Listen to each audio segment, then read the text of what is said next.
வணக்கம் பிள்ளைகள். வடக்கு மாகாண பொதுச் சேவையில் உள்ள முகாமைத்துவ சேவை உத்தியோகத்தர் சேவைக்கு ஆட்சேர்ப்பு செய்வதற்கான போட்டி பரீட்சை தொடர்பான வழிகாட்டல் செயலமர்வு தொடரில் இன்னும் ஒரு செயலமர்வில் சந்திக்கிறோம். இந்த செயலமர்வும் நுண்ணறிவு மற்றும் மொழியாற்றல் ஆகிய இரண்டு பிரிவுகளையும் உள்ளடக்கியதாக ஒரு பொதுமைப்படுத்தப்பட்ட கலந்துரையாடலாக இருக்கும். நாங்கள் ஏற்கனவே பார்த்திருக்கிற லோகநாதன் ஆசிரியர் அவர்களுடைய புத்தகத்தில் இருந்து இன்னும் சில வினாக்களை இதில் தொடர்ச்சியாக கலந்துரையாடும்.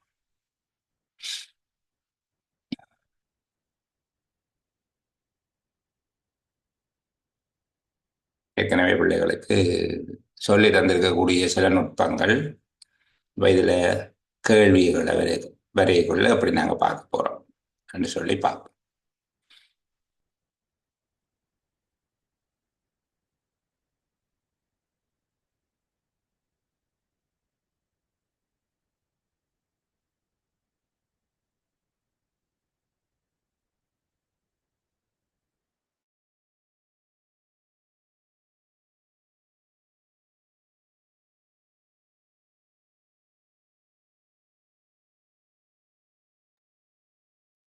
கவனிக்க,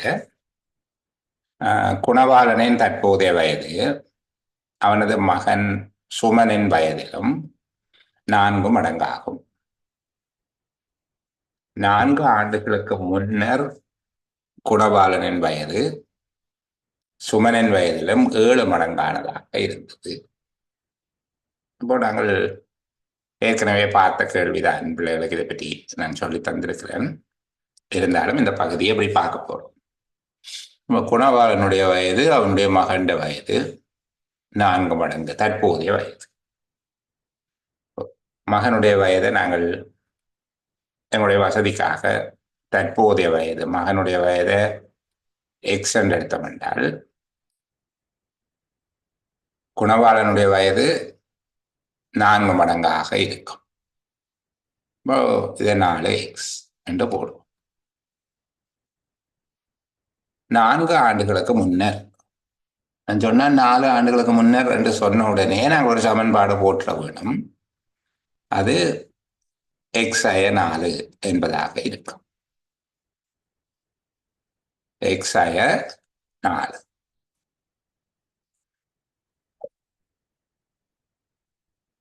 இங்க 4x அவருடைய வயது இப்போ 4x என்றால் 4 ஆண்டுகளுக்கு முன்னம் என்றால் 4x⁴ என்பதாக இருக்கும். இது 4 ஆண்டுகளுக்கு முன்னர் என்கிற உடனே போறோம். சுமனின் வயதின் 7 மடங்கினதாக இருந்தது. இப்ப என்ன சொல்றோம்? இதுண்ட 7 மடங்காக அவருடைய வயது இருந்ததாம் 4 ஆண்டுகளுக்கு முன்னர். அதாவது 4 ஆண்டுகளுக்கு முன்னர் இருந்த வயது 4x⁴ என்பது மகனுடைய வயதின் 7 மடங்காக இருந்தது.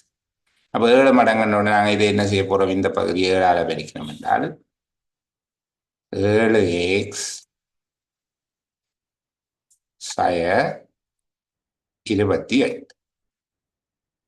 இப்ப பாருங்க, குணவாளனுடைய 4 ஆண்டுகளுக்கு முந்தைய வயது எப்படி வருது? 7x⁴ 28 அல்லது 4x⁴ 4 வரும்.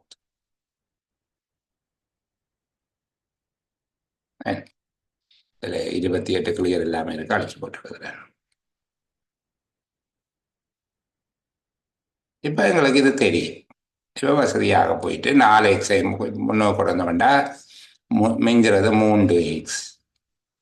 சய 28 அந்த பக்கம் கொண்டு போனோம்டா சக 28, அதுல 4 போனா 24.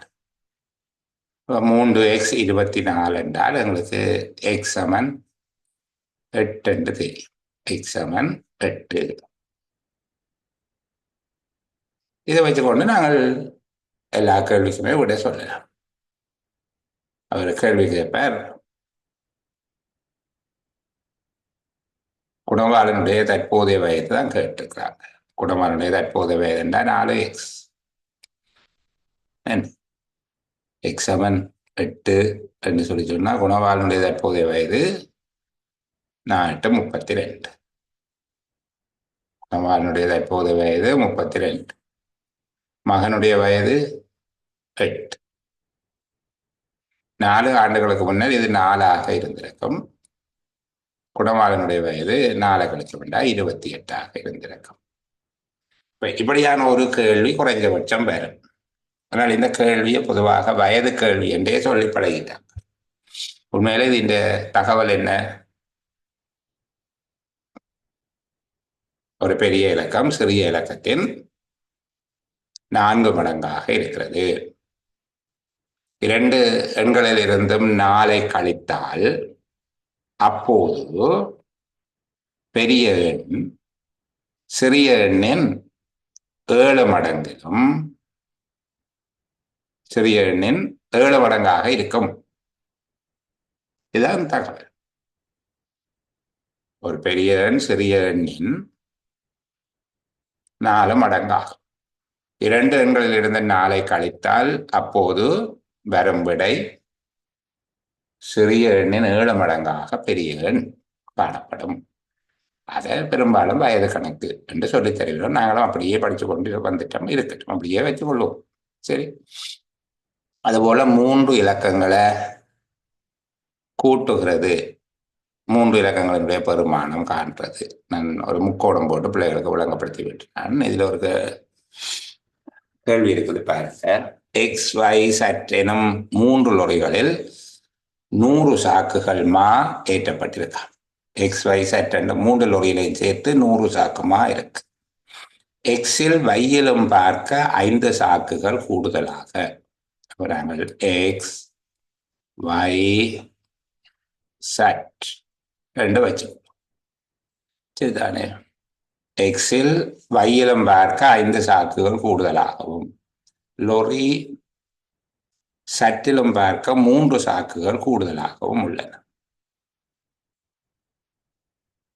இங்க சொல்லப்பட்டிருக்குது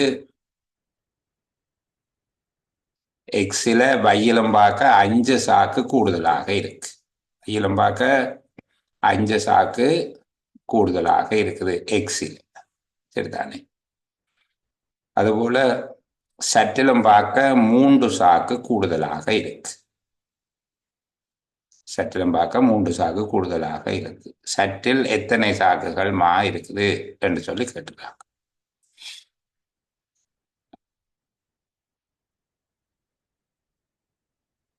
யார் இப்படி சொல்ல போறது? நானே சொல்லிக் கொண்டிருக்கிறேன். பிள்ளைகளாட்டேங்க இந்த கேள்வியை வேணுமென்றா கொஞ்சம் சின்னதாகி தாரேன் நீங்கள் வாசிக்கிற வசதிக்காக.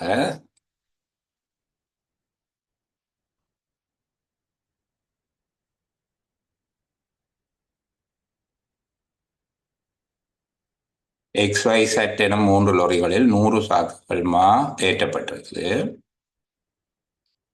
லொரி எக்ஸில் வையிலும் பார்க்க 5 சாக்குகள் கூடுதலாகவும் லொரி சட்டிலும் பார்க்க 3 சாக்குகள் கூடுதலாகவும் உள்ளன. நடுவில் நாங்கள் எக்ஸை வைக்கிறது தான் சுகம். நடுவில் எக்ஸ் இருக்குது என்று வச்சுக் கொள்வோம். வையிலும் பார்க்க 5 சாக்கு கூடுதலாக இருக்கு. சட்டிலும் பார்க்க 3 சாக்கு கூடுதலாக இருக்கு. அப்போ இவ 2 பேர்லையும் பார்க்க எக்ஸ் தான் பெரியாள். என்ன ஆக பெரியாள் யாரு? எக்ஸ். வையிலும் பார்க்க 5 கூடுதலாக இருக்கு என்று சொல்லிக்க. நம்ம சும்மா ஒரு கதைக்கு சொன்னோம்னா எக்ஸில் இருக்கிறதுனுடைய சாக்கள் எண்ணிக்கை நாங்கள் எக்ஸ் என்று எடுத்தோம்னா வையில எவ்வளவு இருக்கும்? எக்ஸ் ஆய 5 தான் இருக்கும். எக்ஸ் ஆய 5.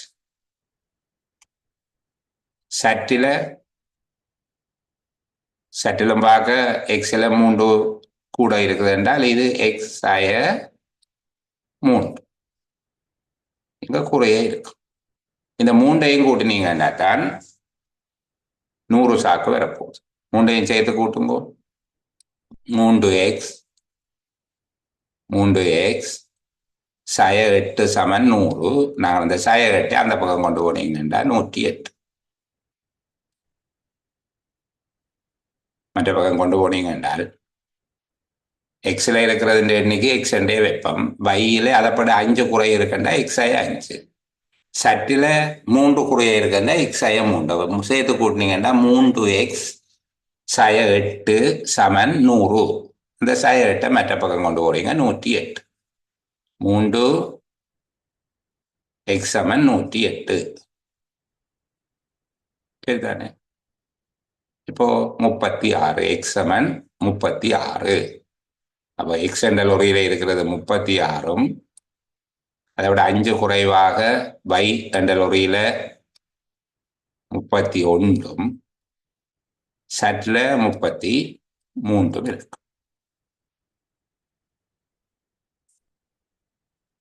சில இடத்துல சமன்பாடு வசதி, எல்லா இடமும் சமன்பாடே போட வேணாம் என்று சொல்றது இல்லை. சில இடத்துல சமன்பாடு போடுறது வசதியா இருக்கும். சரி, அடுத்த இன்னொரு கேள்வி. இந்த ஒருங்கமை சமன்பாட்டு வடிவத்திலான கேள்வி முழுசா சமன்பாட்டை போட்டு சிரமப்படாம இலகுவாக இப்படி செய்யலாம் என்று சொல்லி இப்படி விடயங்கள் நாங்கள் இந்த தடவை பார்க்க இல்லை, வீடியோவில் மட்டும்தான் இருக்குது. நான் உங்களோட கதை கேட்கிறேன். 1200 ரூபாவுக்கு 10 கிலோகிராம் தேயிலையும் 2 கிலோகிராம் கோப்பியும், அல்லது 5 கிலோகிராம் தேயிலையும் 6 கிலோகிராம் கோப்பியும் வாங்க முடியும்.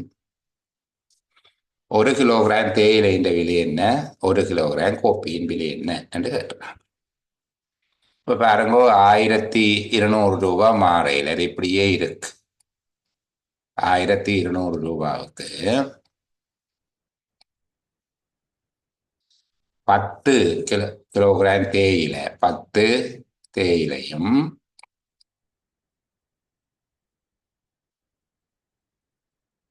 2 கிலோகிராம் கோப்பியும் வாங்கலாம் என்று சொல்லியிருக்கு. என்ன, 2 கிலோகிராம் கோப்பி, 10 கிலோகிராம் தேயிலை, 2 கிலோகிராம் கோப்பி.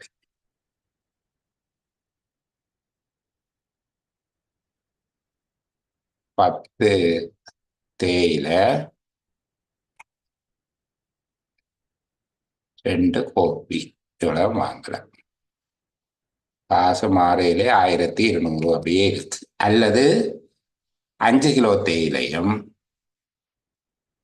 5 தேயிலையும் 6 கோப்பியும் வாங்கலாம். 5 கிலோ தேயிலையும் 6 கோப்பியும் வாங்கலாம். எல்லாத்துக்குமே 1200 ரூபா தான் இருக்கு. இதை நீங்கள் சாதாரணமாக சமன்பாடு போட்டு செய்வீங்க. ஏன்னா 10 டீ சக 2 சி சமன் 1200, அல்லது 5 டீ சக 6 சி சமன் 1200 என்று போட்டு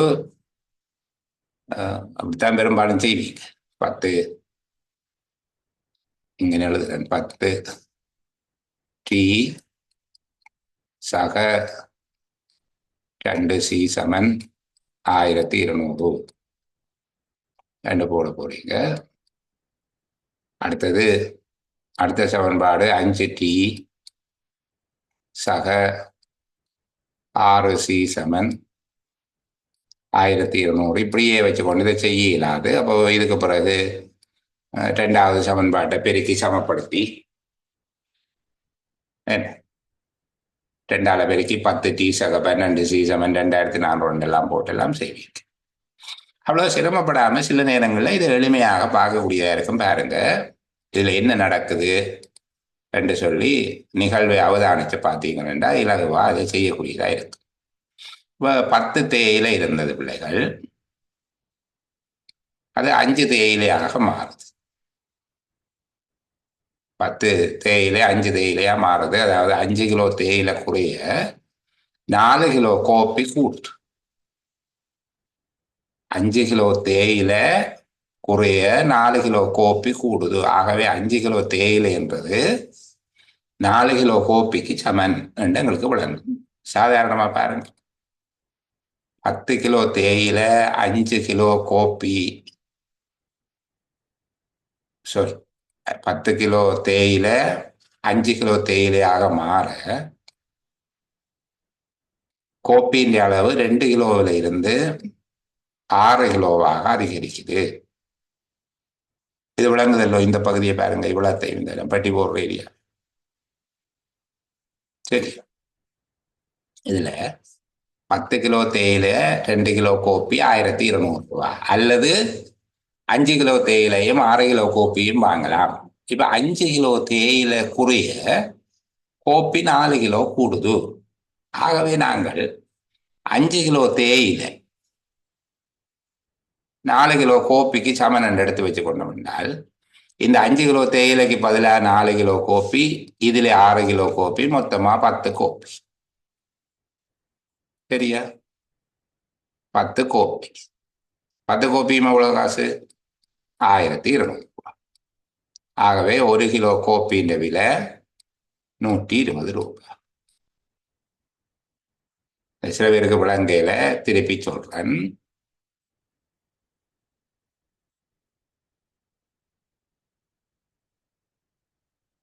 உங்களுடைய வசதிக்காக திருப்பி ஒருக்கா செய்து காட்டுறேன். இந்த சமன்பாடு எல்லாம் போடாமல் ஓரளவுக்கு மனசால பார்க்கக்கூடிய கணக்குகள் எல்லாத்தையும் பார்த்துட வேணும். இல்லாவிட்டால் உங்களுக்கு நேரம் பிரச்சனை. இதுல சொல்லப்பட்டிருக்கிற விடயத்தை திரும்பவும் பாருங்க. 1200 ரூபாவுக்கு நீர் ஒன்றில் 10 கிலோ தேயிலையும் 2 கிலோகிராம் கோப்பியும், அல்லது 5 கிலோகிராம் தேயிலையும் 6 கிலோகிராம் கோப்பியும் வாங்கலாம். 10 கிலோ தேயிலையும் 2 கிலோ கோப்பியும் வாங்கலாம் என்று சொல்லியிருக்கு. முன்னுக்கு இருக்கிறது தேயிலை 10 கிலோ தேயிலையும் 2 கிலோ கோப்பியும் வாங்கலாம் 1200 ரூபாவுக்கு. தொகை மாறையில 1200 ரூபாவுக்கு 10 கிலோ தேயிலை 2 கிலோ கோப்பி வாங்கலாம், அல்லது 5 கிலோ தேயிலையும் 6 கிலோ கோப்பியும் வாங்கலாம். இப்ப பாருங்க, தேயிலை 10ல இருந்து 5 குறைய கோப்பி 2ல இருந்து 6 கூடுது. அதாவது 5 கிலோ தேயிலை குறைய 4 கிலோ கோப்பி கூடுது. ஆகவே 5 கிலோ தேயிலைங்கிறது 4 கிலோ கோப்பி என்று நாங்கள் எடுத்துக்கொள்ளலாம்.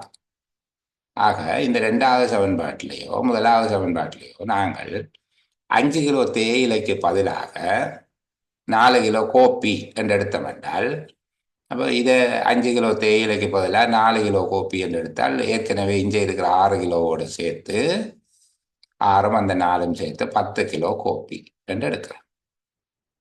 அல்லது மேலே பாருங்க, 10 கிலோ தேயிலைக்கு பதிலாக 5 கிலோ தேயிலை 4 கிலோ கோப்பி என்றால் 10 கிலோ தேயிலைக்கும் 8 கிலோ கோப்பியை போடலாம். 8 இந்த 2 கிலோ கோப்பியும் சேர்த்து 10 கிலோ கோப்பி 1200 ரூபாய்.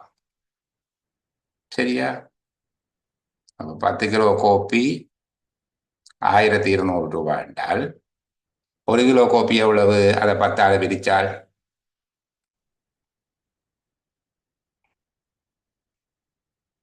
120 ரூபாய்.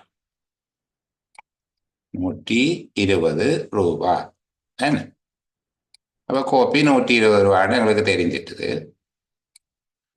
இதை பெருக்கி பார்க்கலாம். 6 கிலோ கோப்பிக்கும் எவ்வளவு காசு வரப்போகுது? 120 ரூபா படி 720. 720 ரூபா 6 கிலோ கோப்பி போயிட்டு, அப்போ தேயிலைக்கு மிச்ச காசு 1200 720 ரூபானா 480 ரூபா மிச்சம். இது 5 கிலோ தேயிலையின் விலை.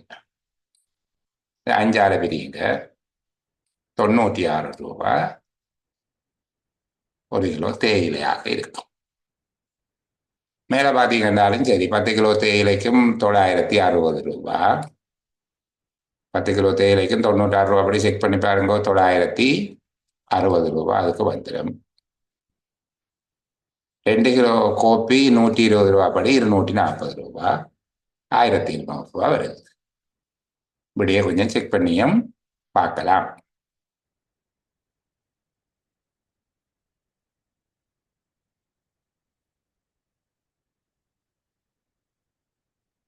இன்னும் ஒன்று, இந்த மணிக்கூட்டோட சம்பந்தப்பட்ட கணக்கு. இப்படியும் ஒன்று நாங்கள் பார்க்க வேணும். வேறு கணக்குகளும் கொஞ்சம் தேடி எடுத்து பார்ப்போம். 10 நிமிடங்கள் விரைவாக செல்லும் எனது கைக்கடிகாரம் 7:55 காட்டிய பொழுது நான் அலுவலகத்துக்கு பிரயாணம் செய்யும் புகையிரத நிலையத்தை சென்றடைந்தது. அன்றைய தினம் புகையிரதம் 22 நிமிடங்கள் பிந்தி சென்றது. புகையிரதம் சாதாரணமாக புகையிரத நிலையம் வந்தடைய வேண்டிய நேரம் யாது?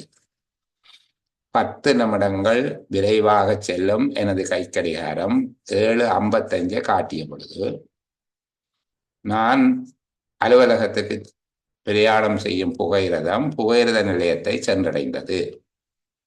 அன்றைய தினம் புகையிரதம் 22 நிமிடங்கள் பிந்தி சென்றது. புகையிரதம் சாதாரணமாக புகையிரத நிலையம் வந்தடைய வேண்டிய நேரம் யாது? சரி, இப்போ பார்ப்போம். 10 நிமிடங்கள் விரைவாக செல்லும் எனது கைக்கடிகாரம் 7:55 காட்டிய பொழுது இப்ப என்ன நேரம்? சரியான நேரம் என்ன?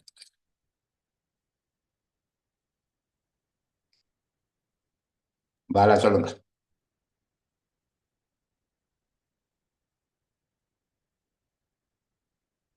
7:45 சார்.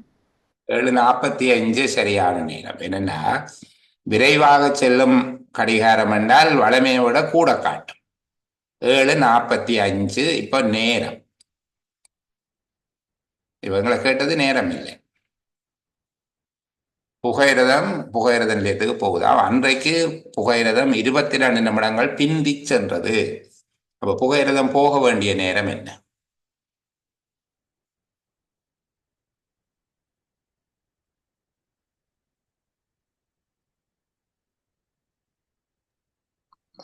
ம். 7:45 22 கழிக்கணும் சார். 7:23. ஏன்னா பிந்தித்தான் போகுது, முந்தி போகவில்லை, பிந்தி போயிருக்குது. ஆகவே 7:23. சரி, 7:23 புகையிரதம் போக வேண்டிய நேரம். 22 நிமிஷம் பிந்தி போயிருக்குது. 7:45 போகுதான். இன்றைக்கு 22 நிமிஷம் லேட் என்றால் அது உண்மையாக போக வேண்டிய நேரம் 7:23.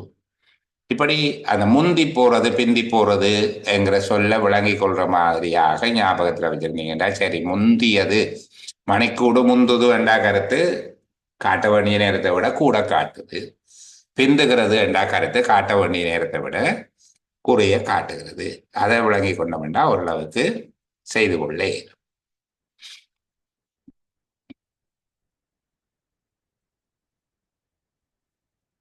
இந்த பகுதி பிள்ளைகளுக்கு பார்த்திருப்பீங்களோ தெரியல, இருந்தாலும் நான் காட்டுகிறேன். இது ஒரு ரகசிய குறியீடு, மொழி சார்ந்ததாகவும் வேணும்னு எடுத்துக்கொள்ள இயலும். கொஞ்சம் ஒரு வித்தியாசமான சொல். சரியா? 5 சொற்கள், 5 வசனங்கள் இதுக்குள்ள தந்திருக்கிறாங்க.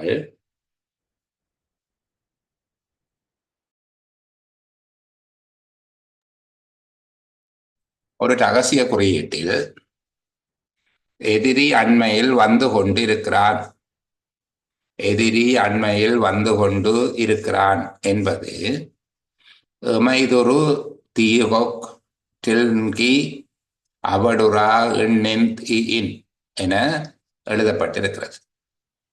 எதிரி அண்மையில் வந்து கொண்டிருக்கிறான் என்பது ரகசிய குறியீட்டில் எப்படி எமைதொரு தீஹொக் டில்கி அவடுரா இன் என எழுதப்பட்டிருக்கிறது.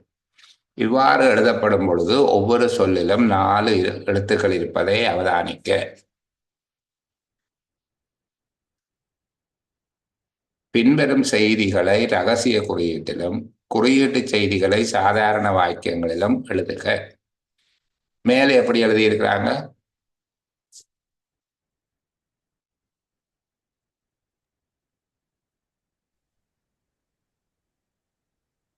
மேலே எழுதியிருக்கிற அந்த முறைமை யாருன்னு கண்டுபிடிச்சு சொல்றீங்க? 5 பிரித்து போட்டு ஏன் அஞ்சா பிரித்திருக்கிறோம்னு நினைக்கிறீங்கம்மா?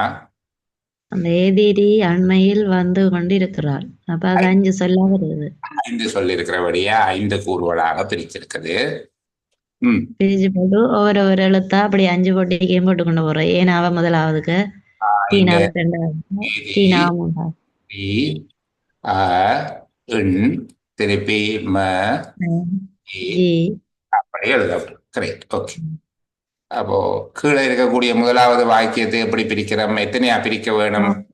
4ஆ பிரிச்சு போட்டு 4ஆ பிரிச்சோம் என்றால் ஏ ஏனா ஏனா மானா ரெண்டாவது, மூன்றாவது ஊனா, 4ஆவது பானா.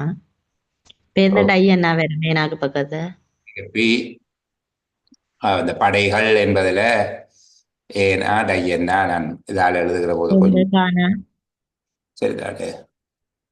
விளங்க தானே பிள்ளைகளுக்கு? இதுல ஏனா அடுத்தது திருப்பி டையன்னா வரப்போகுது. இங்க காணா, இங்க இல்லைன்னா, பிறகு இங்க பீனா, அடுத்த இங்க இன்னன்னா என்ன பின் டை கி அப்படி என்ன வரும்? இங்க வா,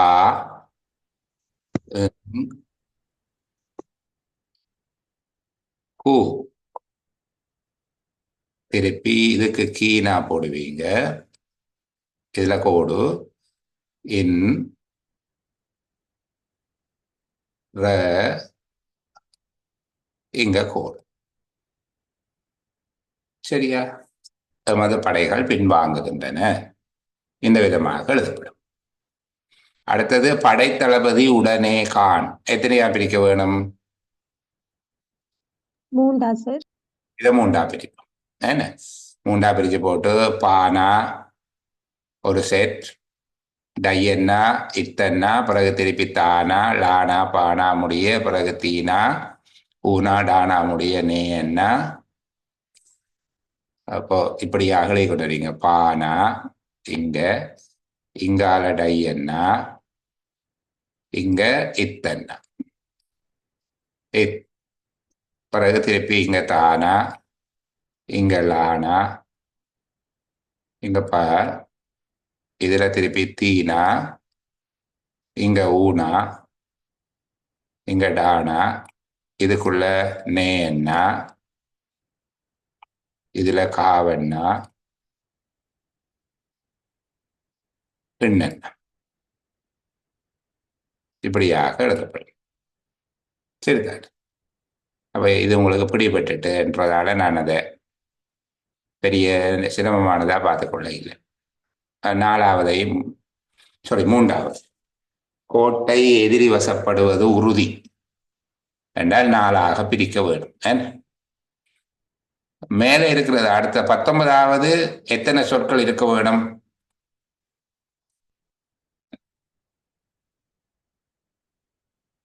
அதை 4 எழுத்து, 5 எழுத்து, 2 எழுத்து, 3 எழுத்து, 6 எழுத்து பிரித்து தந்திருக்கிறேன். இல்லாவிட்டாலும் நாங்கள் பொருத்தமான வழியில கண்டுபிடிக்க வேண்டி இருக்கும். இதை என்னென்று எழுதணும்?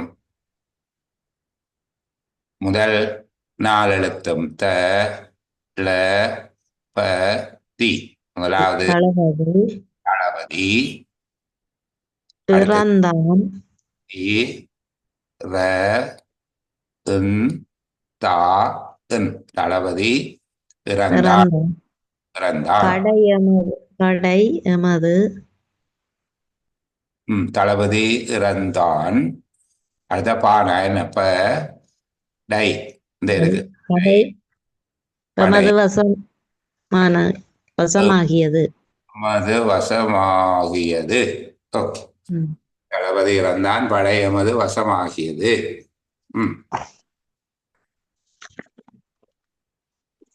அடுத்தது கோட் மாதி ட்ரபுள். அது என்னது? 3 எழுத்து. கோட்டை, கோ திட்டை. ஓகே. முதல்ல இருக்கிற கோ திட்டை, கோட்டை முடிஞ்சது. அடுத்தது 7 எழுத்து வேற ஒண்ணு. அ, க, ப, டா, இல். கோட்டை அகப்பட்டால்.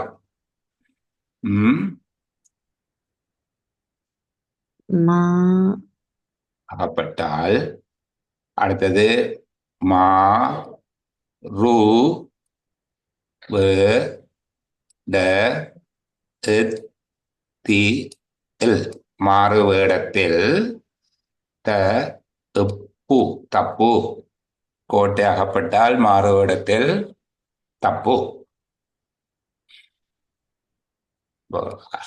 அதுல முதல் பார்த்த வகையான ரகசிய குறியீடுகள் இல்லாம சில வேளை இப்படி தமிழ்ல இருக்கக்கூடிய ரகசிய குறியீடுகளையும் செட் பண்ணி தரலாம். பிள்ளைகள் கொஞ்சம் சந்தேகம் இருக்கிறார்கள், வீடியோவை இப்படி நிப்பாட்டி வச்சுட்டு திருப்பி ஒருக்கா பார்க்கலாம். சரிதானே? நீங்க வீடியோ பார்க்கக்குள்ள காலையான வீடியோவும் சேர்த்து போட்டு விடுவேன், அது ஒருக்கா பார்க்கலாம். சரி, வேற விதமான கொஞ்சம் கேள்விகள் பார்ப்போம் பிள்ளைகள்.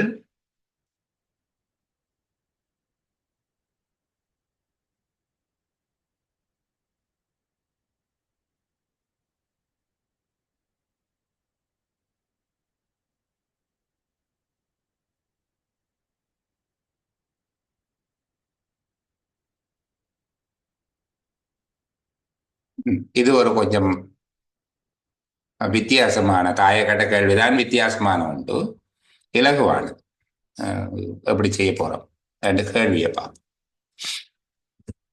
தாயக்கட்டை ஒன்றின் எவையேனும் எதிர்ப்பக்க ஜோடிகளில் காணப்படும் புள்ளிகளின் எண்ணிக்கையின் கூட்டுத்தொகை 7 ஆகும். எதிர்ப்பக்கத்துல 7 இருக்கும்.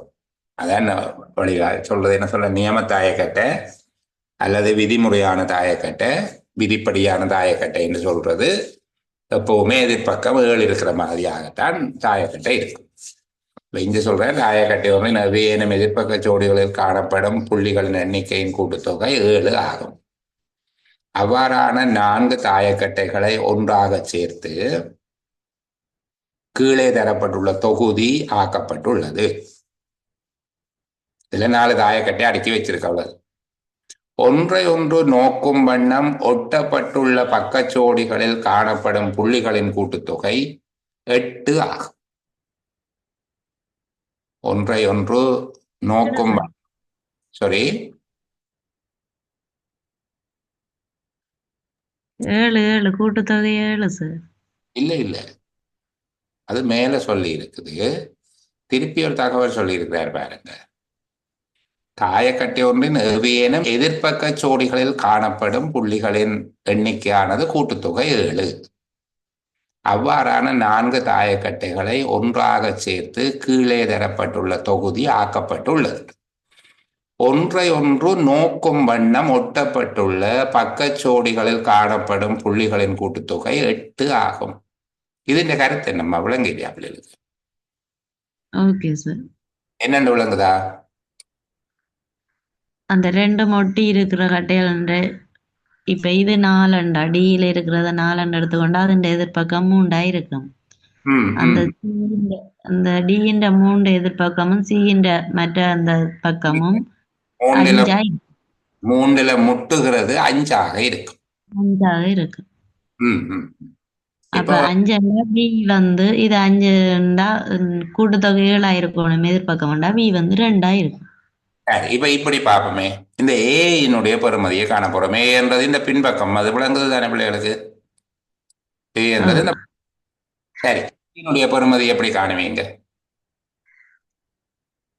முதல் இதுல 3 இருக்குது என்றால் 4 ஏ அங்கால 5 இருக்கும். இல்ல இதுல எதிர்ப்பக்கம் 4ஆக இருக்கும். 4 இருக்குமோ? அதுல முட்டி கொண்டிருக்கிற ஏ என்ற தாயக்கட்டையினுடைய பக்கம் எவ்வளவா இருக்கும்? 4 இருக்கும். அது 4ஆகத்தான் இருக்கும். ரெண்டையும் சேர்த்து கூட்ட இந்த சந்தியில வர கூட்டுத்தொகை எவ்வளவு வரணும்? 8. அப்ப இது 3 எதிர்ப்பக்கம் என்றால் 3க்கு எதிர 4 இருக்கும், அதோட சேர்ந்தும் 4 இருக்கும். 4க்கு எதிர்ப்பக்கம் ஏ எவ்வளவாக இருக்கும்? 3ஆக இருக்கும். ஏ 3ஆக இருக்கும். சரி, அதுல சரி. அதுபோல பிக்கு கண்டுபிடிச்சு சொல்லுங்க. பிக்கு எவ்வளவு? 2. பிக்கு 2 இருக்கும். எப்படி? இதுக்கு 4 என்றா எதிர்ப்பக்கம் 3, எதிர்ப்பக்கம் 3. அதோட சேர்ந்து இருக்கிற மற்ற பக்கம் 5. 5னுடைய எதிர்பக்கம் 2ஆக இருக்கும். சரிதானே? இது 4, 4 எதிர்பக்கம் 3. 3ஓட சேர்ந்திருக்கிற பக்கம் 5. என் கூட்டுத்தொகை இந்த 2 சேர்க்க 8 வரும். விளங்காதாக்களுக்காக சொல்லுகிறேன். சரியா? சரி, இப்போ சிக்கு ஒருக்கா கண்டுபிடிச்சு சொல்லுங்க எனக்கு. 4. 2 இருக்குது. 2னுடைய எதிர்பக்கம் 5 5. 5ஆ இருக்கும். அப்போ அதோட டி 3. 3 இருக்கும். അതിന്റെ எதிர்பக்கம் 4. 4 இருக்கும். சரி, இப்ப அடுத்த பாருங்க. 1. 5 இருக்கும். எதிர்பக்கத்தில் எவ்வளவு இருக்கும்?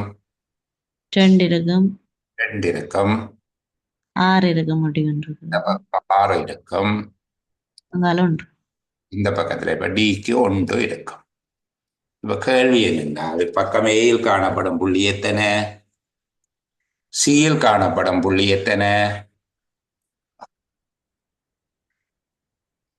அடுத்த கேள்வி கேட்கிறாங்க, இந்த தாயக்கட்டை செட்டுக்கு இதுக்கு பின்னால இதே விதிக்கு அமைவாக கேள்வியை தந்திருக்குது.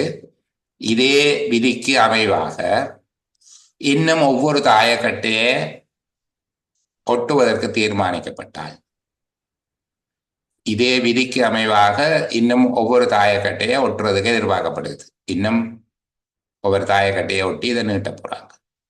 ஒரு பக்கம் 6 மற்ற பக்கம் 6 வரக்கூடிய மாதிரி எங்க ஒட்ட முடியாமல் இருக்கும் என்று கேட்கிறாங்க.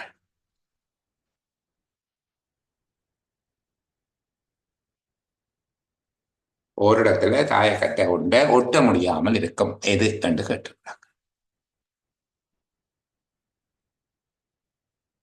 கேள்வி விளங்குதா பிள்ளைகளுக்கு? இதுல இந்த தரப்பட்ட உருவத்துல இன்னும் ஒரு தாயக்கட்டையை ஒட்ட போறாங்க என்று சொல்லி இருக்கு. இதுக்கு எங்களுக்கு தெரியும், ஏ என்றது 3 இருந்தது, பி என்கிறதுல 2 இருக்குது, சி என்கிற இடத்துல 4 இருக்குது, டி என்கிற இடத்துல 1 இருக்குது. சரி, இப்ப நாங்கள் ஒரு தாயக்கட்டையை எல்லாத்தையும் ஒட்டி கொண்டு வர போறோம். இதுக்கு சைட்ல ஏயோட சேர்த்து ஒரு தாயக்கட்டையை ஒட்ட போறோம். இப்படி தொடர்ச்சியா பி என்ற இடத்துல இதுல ஒரு தாயக்கட்டையை ஒட்டலாம். நாங்கள் ஒட்டலாம் தானே? ஏக்கு ஒரு தாயக்கட்டையை ஒட்டலாம். என்ன இலக்கம் இருக்கணும்? ஏங்கிற முகப்போட புதுசா ஒட்டப்படுற தாயக்கட்டைக்கு என்ன இலக்கம் வர வேணும்? 5. 5 வர வேணும். அப்ப ஏக்கு ஒட்டல. பிக்கு 6 வர வேணும். மேல 6 போடுறோம் விளங்குதா பிள்ளைகளுக்கு? 2 ஒன்றோடு ஒன்று சந்திக்கிற இடத்துல கூட்டுத்தொகை 8 வர வேணும். சி என்கிற இடத்துல 4 ஒட்டலாம். டி என்கிற இடத்துல அது 7 வரணும். 7 பக்கம் கூட்டுத்தொகை வராது, இருக்காது. டி என்கிற இடத்துல ஒரு தாயக்கட்டையை ஒட்ட முடியாது. சரி, கொஞ்சம் வித்தியாசமானது. நாங்கள் வேகமா யோசிக்கக்கூடியதா இருக்கணும். இது இப்ப சில வாக்களை கேட்கல. ஓகே, இந்த முன்னறிவு சில நேரம் இப்படி ஒரு கேள்வியை காண யோசிக்க செய்யும். நாங்கள் முதல்ல இப்படி ஒரு கேள்வியை செய்து எங்களுக்கு ஒரு பழக்கம் இருந்தால் நாங்கள் அதை பார்த்து கொண்டு அதை இலகுவாக கண்டுபிடிக்கக்கூடியதா இருக்கும். இதில் ஒரு ரகசிய குறியீடு இருக்கு. நான் அதை உங்களுக்கு காட்டையில் ஏற்கனவே நாங்கள் 2, 3 ரகசிய குறியீடு செய்துட்டோம். சரி,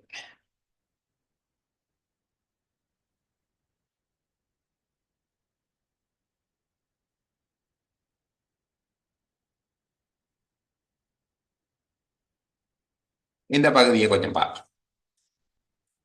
46 தொடக்கம் 50 வரையிலான 5 வினாக்கள். தென்னையின் இலை ஓலை, நெல்லின் இலை தாள் என்று சொல்லுவோம். ஆடுகளின் கூட்டம் மந்தை, பசுக்களின் கூட்டம் நிறை. நிறை என நிறை. கத்தரியின் வித்து விதை என்பது போல நெல்லின் வித்து மணி. நெல் மணி. அது உள்ளீடு என்று வந்தா அரிசி, வித்து என்று வந்தால் மணி. தேங்காயின் பிஞ்சு குறும்பை என்பது போல மாவின் பிஞ்சு வடு. ஆடு. ஆடு மேய்ப்பவன் இடையன், குதிரை மேய்ப்பவன், குதிரை செலுத்துபவன்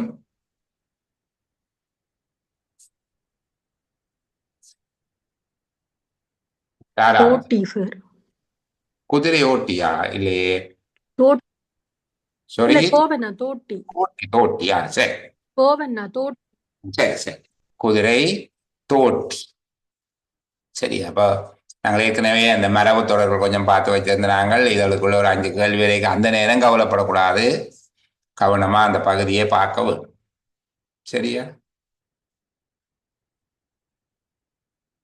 அதுபோல இன்னொரு தொகுதி இப்படியாக வெஸ்பாட் வரலாம் பிள்ளைகள். மொழியாற்றல் 11 தொடக்கம் 15 வரை உள்ள வினாக்கள் ஒவ்வொன்றிலும் தரப்பட்டுள்ள 6 சொற்களில் 2 எதிர்கருத்துடையன. இவ்வாறு ஒவ்வொரு வினாவிலும் எதிர்கருத்துடன் காணப்படும் 2 சொற்களின் கீழ் கீறிடுக என்று சொல்லியிருக்கு. முதலாவது ஒற்றை, சோடி, நட்பு, உறவு, தனி, பகை.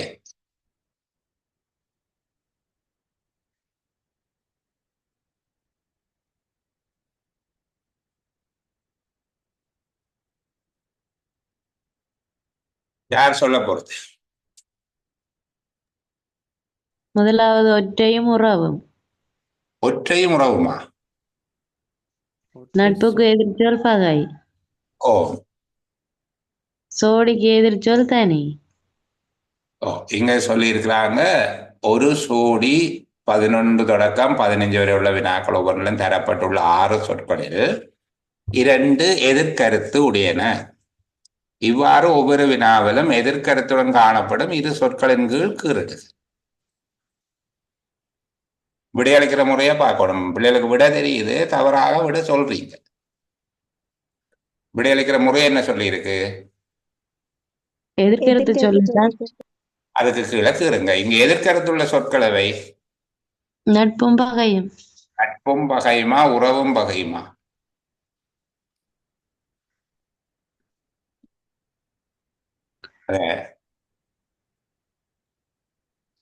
பெயர் சொல்லாக மாத்தி பார்த்தால் இது பண்பு பெயர். நண்பர், பகைவர், உறவினர், பகைவர், எது சரி என்று பார்த்தா நண்பர், பகைவர். சரி, ஆகவே அதை எடுத்துக்கணும். என்ன அடுத்தது? 12வது இன்பம் துன்பம். துன்பம். இந்த குழப்பம் தரக்கூடிய மாதிரியா சந்தோஷம், வேதனை, உற்சாகம், கஷ்டம் எல்லாம் இருக்கும். ஆனால் மிக பொருத்தமானதை கண்டுபிடிக்கலாம். இன்பம் துன்பம். அதுபோல சூடு குளிர். குளிர் சூடு. என்ன? குளிர் சூடு. அடுத்தது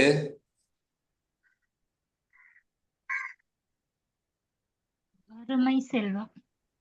வறுமை செல்வம். அருமை பெருமை வராதோ? அருமை பெருமை. வருமோ அருமை பெருமை?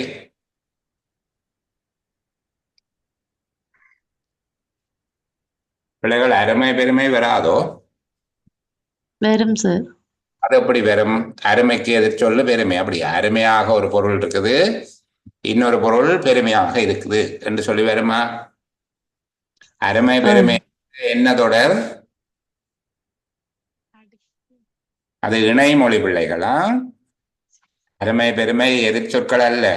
இப்ப வறுமை செல்வம் எதிர்ச்சொல். அருமை பெருமை என்கிறது உண்மையிலே அருமை என்றா கிடைக்கிறதுக்கு அரிதானதைத்தான் அருமை என்று சொல்லுகிறோம். அதற்கு எதிர்ச்சொல் பெருமை அல்ல. ஆனால் இந்த அருமை பெருமை என ஆறி அமர்ந்து அது எல்லாம் இணைமொழிகள் வடிவத்துக்குள்ள வரும். எங்களுக்கு அதை சொல்லுகிற போது பார்க்க கொஞ்சம் இணைமொழிகள் பார்த்து கொள்ள வேணும். நேரம் இருந்தால் இன்றைக்கு பார்ப்போம். சரியா? இணைமொழிகள் என்று சொல்லி இருக்குதானே. இணைமொழி என்றால் என்ன பிள்ளைகள்? அது ஒத்த கருத்துள்ளதாகவும் இருக்கலாம், எதிர்கருத்துள்ளதாகவும் இருக்கலாம், அல்லது ஒரே பண்பு சார்ந்ததாகவும் இருக்கலாம். 2 சொற்கள் ஒன்றாக சேர்ந்து நின்று ஒரு பொருளை உணர்த்தும். இப்ப குன்றும் குழியும். என்ன? ஆடி பாடி. ஆறி அமர்ந்து, சரிதானே? இந்த மாதிரியாக வரக்கூடிய சொற்கள். மேடு பள்ளம், குன்றும் குழியும், அருமை பெருமை, சீரும் சிறப்பும், இந்த மாதிரியாக வரக்கூடிய, இப்ப சீர் என்பதும் சிறப்பு என்பதும் கிட்டத்தட்ட ஒரு மாதிரியான பொருள் தரக்கூடிய சொற்கள். ஒரே பொருள் தருகிற சொற்களாகவும் இருக்கலாம், எது பொருள் தருகிற சொற்களாகவும் இருக்கலாம். இப்ப குன்றும் குழியும், குன்று என்றா மேல, குழி என்றா கிடக்கு, குன்றும் குழியுமாக இருந்தது என்றா மேடு பள்ளம், ஏற்ற இறக்கம், இந்த மாதிரி எதிர் சொற்களாகவும் இருக்கலாம். இதை நாங்கள் சொல்லுகிறது இணைமொழிகள். அது ஒரு பொருள் தருவதற்காக காலங்காலமா பயன்படுத்தப்படுகின்ற இணைகளாக இருக்கும் இடைமொழி. இணைமொழி என்றா என்ன என்று சொல்லி எங்களுக்கு தெரிஞ்சிருக்க வேணும். இணைமொழி என்கிறது ஒரு வகையான ஒரு மரபு வடிவம்தான் அது. இது தவிர ஞாபகம் வச்சுக் கொள்ளுங்க பிள்ளைகள், அடுக்கு தொடர் என்று சொல்லி ஒன்று பார்ப்பீங்க. என்ன அடுக்கு தொடர்? அடுக்கு தொடர் என்றால் இரண்டு சொற்கள் அடுத்தடுத்து இருக்கும். இப்ப நாங்க சொல்லுவோம், அதுல போனது எல்லாம் சின்ன சின்ன பிள்ளைகளா இருந்தது, எல்லாம் சின்ன சின்ன குழந்தைகள். ஆனால் இந்த சின்ன சின்ன, சிறிய சிறிய, எல்லாம் பெரிய பெரிய மரங்கள் நின்றது. பெரிய பெரிய, கரிய கரிய, இந்த மாதிரியாக இரண்டு சொற்கள், ஒரே சொற்கள் அடுத்தடுத்து இருக்கும். ஆனால் இதுல என்ன வித்தியாசம் என்றால், அதை ரெண்டா பிரிச்சாலும் கருத்து இருக்கும். இந்த விடயத்தை ரெண்டா பிரிச்சாலுமே கருத்து இருக்கும். இப்ப சிறிய சிறிய என்பதை தனிய ஒரு வார்த்தை எடுத்து சிறிய என்றால் அதுக்கு பொருள் இருக்கு. பெரிய பெரிய என்று சொன்னோம் என்றால், ஒரு பெரிய எடுத்தீங்கன்னா அதுக்கு கருத்து இருக்கும். பெரிய பெரிய, சிறிய சிறிய, கரிய கரிய, இந்த மாதிரியான அதை சொல்றது அடுக்கு தொடர்கள். இது போலவே இன்னொன்று இருக்குது, இரட்டை கிளவி. கொம்பளவிலான மவ்வளவிலான எழுதுறையில இரட்டை கிளவி பிள்ளைகளுக்கு தெரிஞ்சதுதான் நான் ஒருக்கா ஞாபகப்படுத்தி கொண்டு போறேன். இந்த லானா என்ன இரட்டை கிளவி. இது இப்ப மொறு மொறு, சல சல, இந்த மாதிரியான சொற்கள். சல சல என அருவி பாய்ந்தது, மழ மளவென ஆட்கள் கூடினர். இந்த மழ மழ, மொறு மொறு, சல சல என்று ஒரே சொற்கள் இரண்டு தடவை அடுக்கப்பட்டு வரும். ஆனால் இதுல வித்தியாசம் என்ன என்றால், மேல சொல்லப்பட்ட அடுக்கு தொடருக்கும் இதுக்கும் உள்ள வித்தியாசம், அடுக்கு தொடர்ல தனி ஒரு சொல்லு எடுத்தா பொருள் வரும், இங்க ஒரு சொல்லு எடுத்தா பொருள் வராது. மொறு மொறு என்றா பொருள் விளங்கும். என்ன முறுக்கு மொறு மொறு என்று இருந்தது, மொறு என்றா என்னென்றா பொருள் இல்லை. சல சல என்றால் அதுக்கு அர்த்தம் இருக்கும், சல என்றால் அர்த்தம் இல்லாமல் போய்விடும். அப்படி இருந்தால் இரட்டை கிளவி, அர்த்தம் வந்தால் அடுக்கு தொடர். இந்த இரட்டை வார்த்தைகளையும் ஒன்றோடு ஒன்று செருகினால், ஒன்றுக்குள் ஒன்று இடுக்கினால் அடுக்கு இடுக்கு தொடர், அடுக்கிடுக்கு தொடர். உதாரணத்துக்கு சிறிய சிறிய என்பதை சின்னஞ்சிறிய, பெரிய பெரிய என்பது பெண்ணம் பெரிய, கரிய கரிய கண்ணங்கரிய என்று மாறுமாக இருந்தால் அதை நாங்கள் சொல்லுகிறது அடுக்கிடுக்கு தொடர். சரிதானே?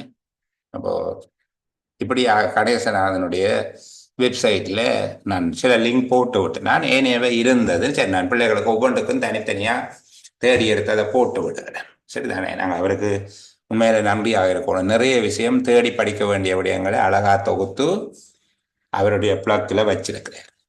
ஒவ்வொரு பகுதிக்கு அவர் ஒரு ஐடி எக்ஸ்பர்ட்டா இருந்தா கூட தமிழ் எல்லாத்தையும் அவ்வளவு தொகுத்து ரொம்ப அழகா தனித்தனி தலைப்புகள் போட்டு வச்சிருக்கிறார். நான் பிள்ளைகளுக்கு அனுப்பி விட்டுனா நீங்க பார்த்துருப்பீங்கன்னு நினைக்கிறேன். சரியா? அதுபோல அதுல இருக்கிற முக்கியமான விடயங்கள் குறைஞ்சது உங்களுக்கு ஒரு 20 புள்ளிகளுக்கு அவ்வளவு பயன்படும். முக்கியமான இலக்கண பகுதிகள் எல்லாம், ஒரு பொருள் தருகிற பல சொற்கள், இப்ப சூரியன் என்கிற பொருள் தரக்கூடிய பல சொற்கள் இருக்கும். என்ன? ஆதவன், அருக்கன், ஞாயிறு, தினகரன், பானு, இந்த மாதிரியாக ஒரு பொருள் தரக்கூடிய பல சொற்கள் இருக்கு.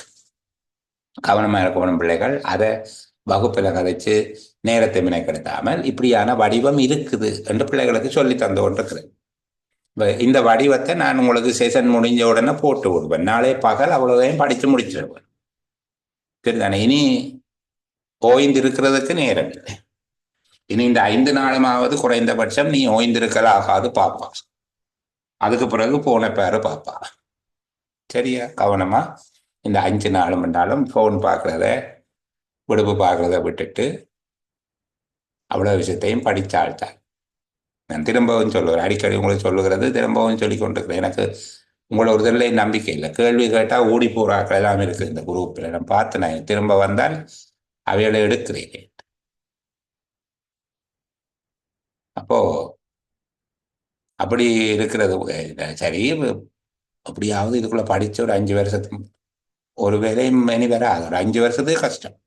எப்படியாவது நாம ஒரு அரசாங்க வேலைக்கு போயிட வேணும் என்று சொல்லி ஆர்வமா பாடுபட்டீங்கன்னா தான் அதுல பெரிய யோசனை இருக்கு. கவனமா பாருங்க. அப்போ இது விளங்குதா பிள்ளைகள்? ஒரு பொருள் தரும் பல சொற்கள், இப்படி ஒரு வடிவம் இருக்கு. ஒரு பொருள் தரக்கூடிய பல சொல். இப்ப சூரியன் என்பதை குறிப்பதற்கு நிறைய சொல் சொன்னோம் தானே. அதுபோல பல பொருள் தரும் ஒரு சொல்லும் இருக்கு. இது அடுத்த வடிவம். ஒரு சொல்லுக்கு பல பொருள் இருக்கு. இப்ப உதாரணமாக மதி, சரிதானே? மதி என்கிற ஒரு சொல் பல பொருளை தரும். ஒன்று மரியாதை செய். மூத்தோரை மதிக்க வேணும் என்று சொல்லுவோம். பெரியோரை மதி என்றா மரியாதை செய். அடுத்தது பெருமதியை கணிப்பிடு. இது ஒரு மதி பாப்பம் எவ்வளவு காசு போகும் என்று சொல்லி ஒரு தங்க ஆபரணத்தை எங்கள்கிட்ட வைத்தார். இது ஒரு மதியுங்கும் என்றால் என்ன? அதுக்கு மரியாதை செய்கிறது. பெருமதி கணிப்பிடு, மரியாதை செய், பெருமதி கணிப்பிடு. அடுத்தது புத்தி சாதுரியம், விவேகம், மதியூகி. சரியா? மதி. அப்ப விதியை மதியால் வெல்லலாம் என்று சொல்லி இருக்குது. அது மதி. ஒருவருடைய புத்தி சாதுரியம். விவேகம் அது சந்திரன், சந்திரன் என்று சொல்லுகிறது. அடுத்தது உச்சி பொழுது, மதியம் என்று சொல்றோம். இந்த மாதிரியான ஒரு சொல் பல பொருள் தருவதும் இருக்கும். இப்ப அரவம் என்றால் சட்டம், பாம்பு, இந்த மாதிரியான கருத்துக்கள் வரும் தானே. இது ஒரு தொகுதி. இப்ப 2 விதமான வடிவம் இருக்குது. கவனமா பார்ப்போம். ஒன்று ஒரு பொருளை குறிப்பதற்கான பல சொற்கள் இருக்கிறது. அடுத்தது பல பொருள் தருகின்ற ஒரு சொல் இருக்குது. இப்ப இதை ஒரு செட்டாக உங்களுக்கு தருவினம் பிள்ளைகள். எக்ஸாம்பிள் சூரியனுக்குரிய 4 பெயரையும் சூரியன் அல்லாத ஒன்றையும் சேர்த்து 5 ஒரு செட்டா தருவினம். வேறுபட்ட சொல்லை அடையாளம் காண்க என்று தருவினம். இப்ப நீங்க பார்க்கணும், இதுதான் வேறுபட்டது. அதுபோல மதி என்று சொல்லி போட்டு அதுக்குரிய ஒரு 3 கருத்தையும் அது அல்லாத ஒரு கருத்தையும் தருவினம். அப்போ ஒரு சொல்லுக்கு இருக்கக்கூடிய பல பொருள் எங்களுக்கு தெரிய வேணும். அதுபோல பல பொருளை குறிப்பதற்கு இருக்கிற ஒரு சொல்லு தெரிய வேணும். அதுவும் கேள்விகளுக்குள்ள வரும். வெறுமனே எதிர்ச்சொல்லு ஒத்த சொல்ல மட்டுமல்ல, இப்படியான வடிவங்களையும் பார்த்து வைக்கணும். நம் பிள்ளைகளுக்கு இது முடிய பகிர்ந்து விடுவன் அவசியம். சரி, அடுத்தது வலிமை, வன்மை, ஆண்மை, தாழ்மை, மென்மை, சிறுமை. 15வது கேள்வி. யார் பதில் சொல்றது? வலிமை, மென்மை சார். வலிமை மென்மையா, வன்மை மென்மையா? வெண்மை மென்மை. வன்மை மென்மை. சரிதானே? வன்மை மென்மை. அந்த ரைமிங்கையும் பார்க்கணும், அந்த ரிதம் என்ன, அந்த என்ன சொல்ற நீங்க எதுகை மோனை அதுகளையும் பார்க்க. வன்மை மென்மை என்பதாக இருக்கு. அடுத்த கொஞ்சம் மரபு சார்ந்து தந்திருக்கிறாங்க பாருங்க. 16 மேல அந்த கொஸ்டின்ல அந்த குளிர் வெப்பம் வராதா மேல? குளிர் வெப்பம் என்கிறது ஒரே விதமான பொருள் தருகிற சொற்கள் தான். ஆனா புழக்கத்தில குளிர் சூடு என்பதுதான் அதுக்குரிய சோடி சொற்களாக தரப்படுகிறது. இப்ப இப்படித்தானே இப்ப தாய் என்று தந்தால் தாய் என்பதற்கு எதிர்ச்சொல் அப்பா வராதா என்று கேட்டால் நான் வராது என்று சொல்ல மாட்டேன். ஆனால் பொருத்தம் அல்ல. தாய் என்பதற்கு தந்தை. அன்னை என்று தந்தால் அன்னை தந்தை. மாதா என்று தந்தால் அதுக்கு பிதா. ஏன் மாதா என்று தந்த அப்பா வராதா என்று கேட்டால் வரும், ஆனால் பொருத்தம் குறைவு. அந்த வளமை என்கிறது கூட நாங்கள் நகர வேண்டி இருக்கு. புரியுதா பிள்ளை சொல்றது? அந்த அந்த அதை கருதித்தான் நாங்கள் சொன்னோம். மறுபடி அதே பொருள் தான். அடுத்தது 16 இருந்து 20 வரை உள்ள மிச்சம் நான் 17 வரைக்கும் இதில் இருக்கு, மற்ற பக்கம் காட்டுகிறேன். 16 தொடக்கம் 20 வரை உள்ள வினாக்கள் ஒவ்வொன்றிலும் புள்ளி கோடிட்ட இடத்தை நிரப்புவதற்கு பொருத்தமான சொல்லை தெரிவு செய்து அதன் இலக்கத்தை புள்ளிக்கோட்டின் மீது எழுதுக. கவனம் பிள்ளைகள், இப்படி ஒரு கேள்வி தரையக்குள்ள எல்லா கேள்வியையும் கவனமா பாருங்கோ.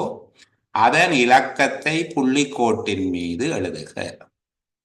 இங்க விடையளிக்கிறதுல 2 விதமான தவறு நிகழும்.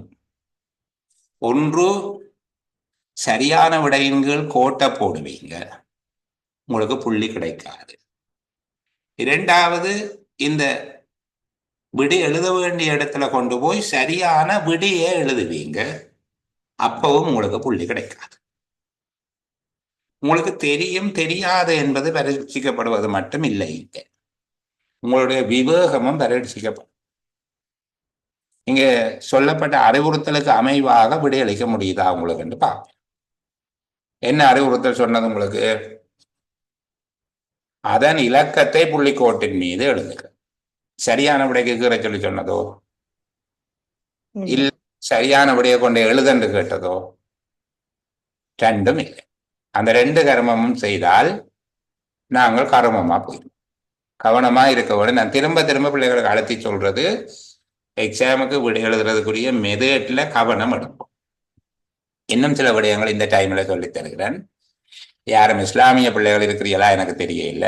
இஸ்லாமிய பிள்ளைகள் இருந்தால் பரீட்சையின் போது உங்களுடைய காதுகளை மூட வேண்டாம்.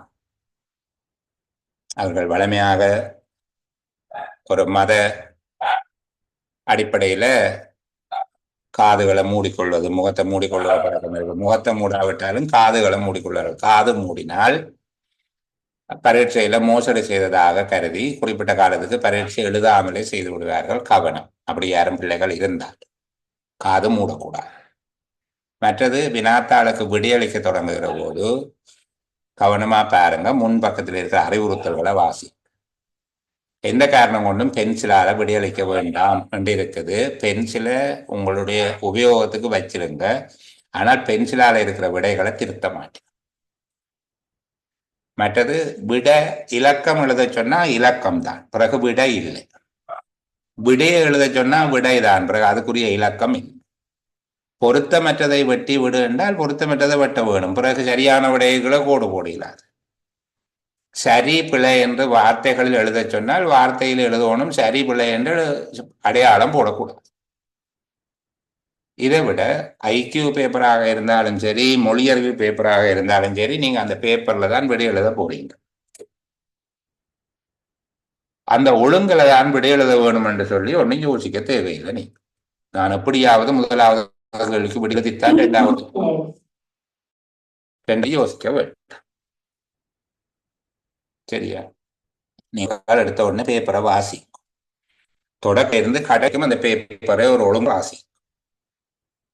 வாசிக்கிற போது பிள்ளைகளுக்கு தெரியும் எந்த தொகுதிகள் உங்களுக்கு இலகுவானவை என்று சொல்லி. முழுமையா தொடக்கத்தில இருந்து வாசிச்சு கொண்டு வரைக்கும் ஒவ்வொரு கேள்விக்கும் அறிவுறுத்தல், அதுக்கு 5 கேள்வி 10 கேள்வி 5 கேள்வி 10 கேள்வி அண்டு இருக்கும். செகண்ட் பார்ட் இருக்கும். அதுல கட்டுரை, கடிதம், பெரிய சுருக்கம், சின்ன சுருக்கம், விவரணம், இந்த மாதிரியான விடயங்கள் இருக்கும். நாளைக்கு ஞாபகப்படுத்துங்க பிள்ளைகளுக்கு ஒரு விவரணமும் ஒரு டிஸ்கிரிப்ஷன் கொண்டு பார்க்க வேண்டும். ஒரு வரைபடத்தை வச்சுக்கொண்டு எப்படியாக விளக்கம் எழுதுறது என்பதை பற்றி கொஞ்சம் பார்ப்போம்.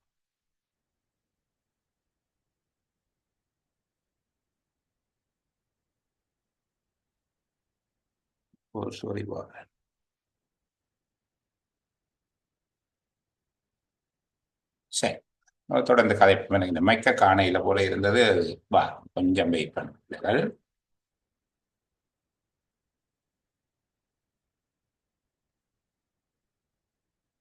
நான் பேசுறது உங்களுக்கு விளங்குதா? சவுண்ட் ஓகேயா பிள்ளைகள்?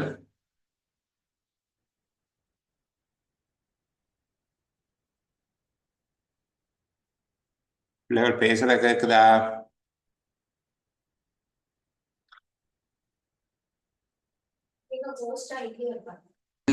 இல்லையாப்பா, ரீக்ளைம் பண்ணுவோம்பா.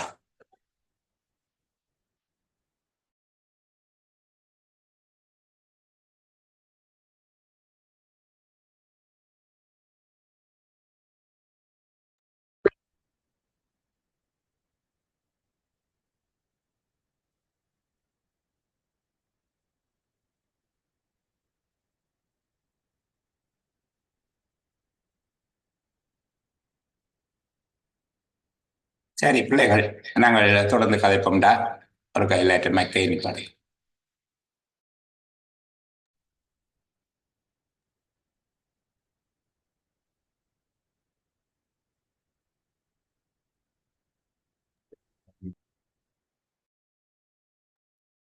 சரி பிள்ளைகள், கதைக்கிற விளங்குது தானே? என்ன ஆம் சார். நம்ம கரண்ட் ட்ரொப் ஆகி வந்து ஒரு இருக்கு வாரன் போன்ல ஒன் பண்ண அதை நிப்பாடி போட்டு வந்து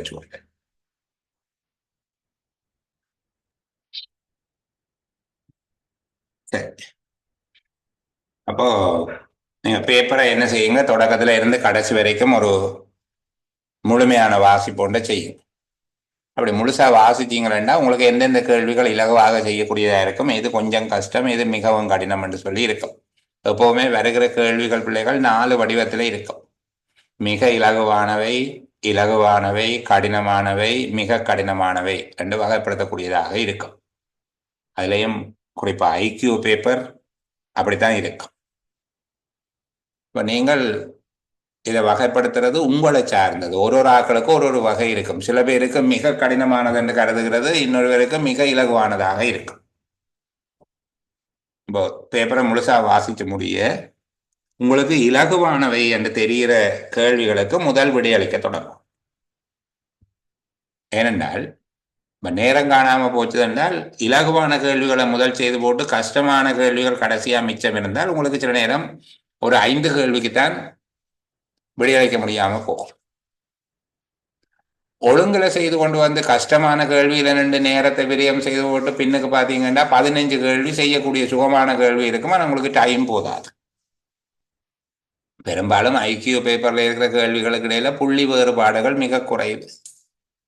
எல்லாத்துக்கும் சமமான புள்ளிகள் இருக்கும்னு நான் சொல்ல மாட்டேன். சிலதுக்கு 1.33 புள்ளி இருக்கும், சிலதுக்கு 1.6 புள்ளி இருக்கும், சில விட 1 புள்ளி இருக்கும், 1.5 புள்ளி இருக்கும். இந்த வேறுபாடு தான் இருக்கும்.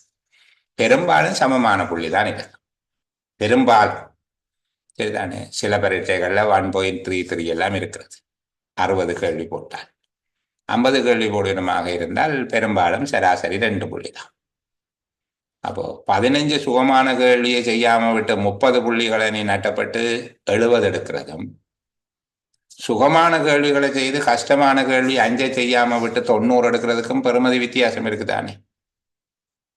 அந்த புள்ளி நான் சொல்லுகிறேன், அங்க சுகமான கேள்வி என்ற கேள்வியை பொறுத்தவரையிலே எந்த கேள்வியும் இல்லை. அது ஆட்கள் தான் அதை தீர்மானிக்கிறது. சில பேருக்கு சுகமான கேள்வி, மற்றவைக்கு மிக கடினமான கேள்வியாக இருக்கு. அது ஆளாளுக்கு வேறுபடும்.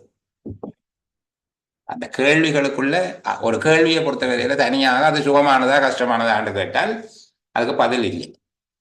உங்களுக்கு கஷ்டமான கேள்விகளை நீங்கள் செய்து நேரத்தை விரயம் பண்ணி போட்டு போய் சுகமான கேள்வியை செய்ய நேரம் இல்லாம விட்டுடுவீங்க. அப்படி செய்யக்கூடாது. அதுபோல மொழித்திறன் பேப்பர்லையும் அதிக புள்ளிகள் தரக்கூடிய கேள்விகள் இருக்குது. இப்போ கட்டுரை எழுதுறது, சுருக்கம் எழுதுறது, கடிதம் எழுதுகிறது, ஒரு வரைபடத்தை பார்த்து விவரிப்படுத்துறது, பெரும்பாலும் ஒரு மாகாண பரீட்சைக்கு வரைபடத்தை பார்த்து விவரிப்படுத்துறதுக்கான கேள்வி வர்றதுக்கு வாய்ப்பு குறைவு. இருந்தாலும் நாங்கள் அதற்கு ஒரு மணித்தியாலம் ஒதுக்கி பார்ப்போம். சில வேளைகள் அப்படி வந்துட்டால் சரியா, இந்த மாதிரியாக சிலவற்றுக்கு அதிகமான புள்ளிகள் இருக்கும். அந்த கேள்விகளை முதலெடுத்து செய்து போடுவோம். மற்றது நேரத்தை ஓரளவுக்கு முகாமை செய்ய வேணும். அதிகமான நேரத்தை அதோடையே செலவழித்து போட்டு அப்படி இருக்கக்கூடாது. அதுக்காக பதட்டம் அடையவும் கூடாது. செய்ய தொடங்கி போட்டு இடையில விடக்கூடாது. இந்த மோடன் கிணறு வெட்டின மாதிரி ஒரு இடத்தை தோண்டி பார்க்கறது, தண்ணியை காணையில் என்ன பிறகு ஓடி போய் இன்னொரு இடத்துல தோன்றுறது. இன்னொரு இடத்துல தோண்டுகிற அந்த கஷ்டத்துக்கு இதையே இன்னும் கொஞ்சம் ஆழமா தோண்டினால் கிணறுல தண்ணி வந்துடும். அது மாதிரியே செய்ய தொடங்கி போட்டால் ஐயோ நேரம் போடுது என்று இடையில விட்டுட்டு ஓடி போறது, இப்படியான வேலைகள் செய்யக்கூடாது. அறிவுறுத்தலை கவனமா வாசிக்க வேணும். உங்களுக்கு இலகுவானது என்று படுகிற, விரைவாக செய்யலாம் என்று தென்படுகிற, அதிகம் புள்ளிகள் இருக்கக்கூடிய கேள்விகளை முதல் தெரிஞ்செடுத்து செய்ய வேணும். அப்போ முதல்ல மிக இலகுவானவைக்கும், அடுத்தது இலகுவானவை, அடுத்தது கடினமானவை, கடைசியாத்தான் மிக கடினமான கேள்விகளுக்கு முயற்சி செய்ய வேணும். ஆரம்பத்திலேயே மிக கடினமான கேள்விகளுக்கு முயற்சியை செய்து நேரத்தை வீணாக்கி முடிய, இலகுவான, மிக இலகுவான, ஓரளவு கடினமான வினாக்கள் உங்களால அணுக நேரம் இல்லாம வீணா போயிடும்.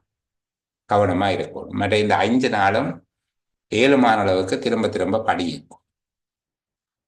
ஒன்றும் படிக்க இல்லாத அலுப்பாக கிடக்குது என்றால் வீடியோவை போட்டு பார்த்து கொண்டிருக்கும். இதுதானே, ஏதோ ஒரு புள்ளிக்காவது ஒரு வீடியோ பிரயோசனம். ஒரு வீடியோவில் ஒரு புள்ளி 2 கிடைச்சால் கூட ஒரு 40 புள்ளி வந்துடும். அதுக்குள்ள கவனமாக கொஞ்சம் பார்த்துக்கொள்ளுங்க. சரி, இந்த ஏரியாவுக்குள்ள போவோம்.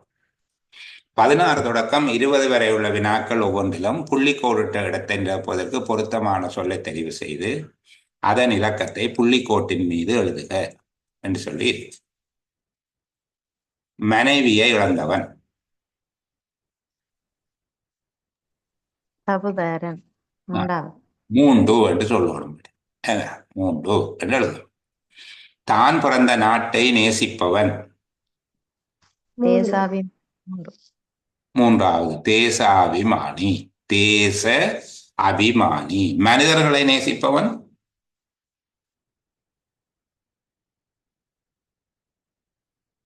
மனிதர்களை நேசிக்கிறவன் மனிதாபிமானி.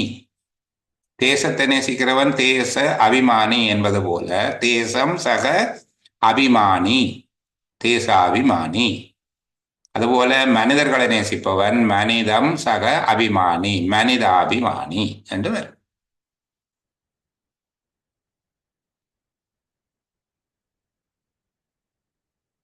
எதிர்கால நிகழ்ச்சிகளை அறியும் ஆற்றல் கொண்டவன்.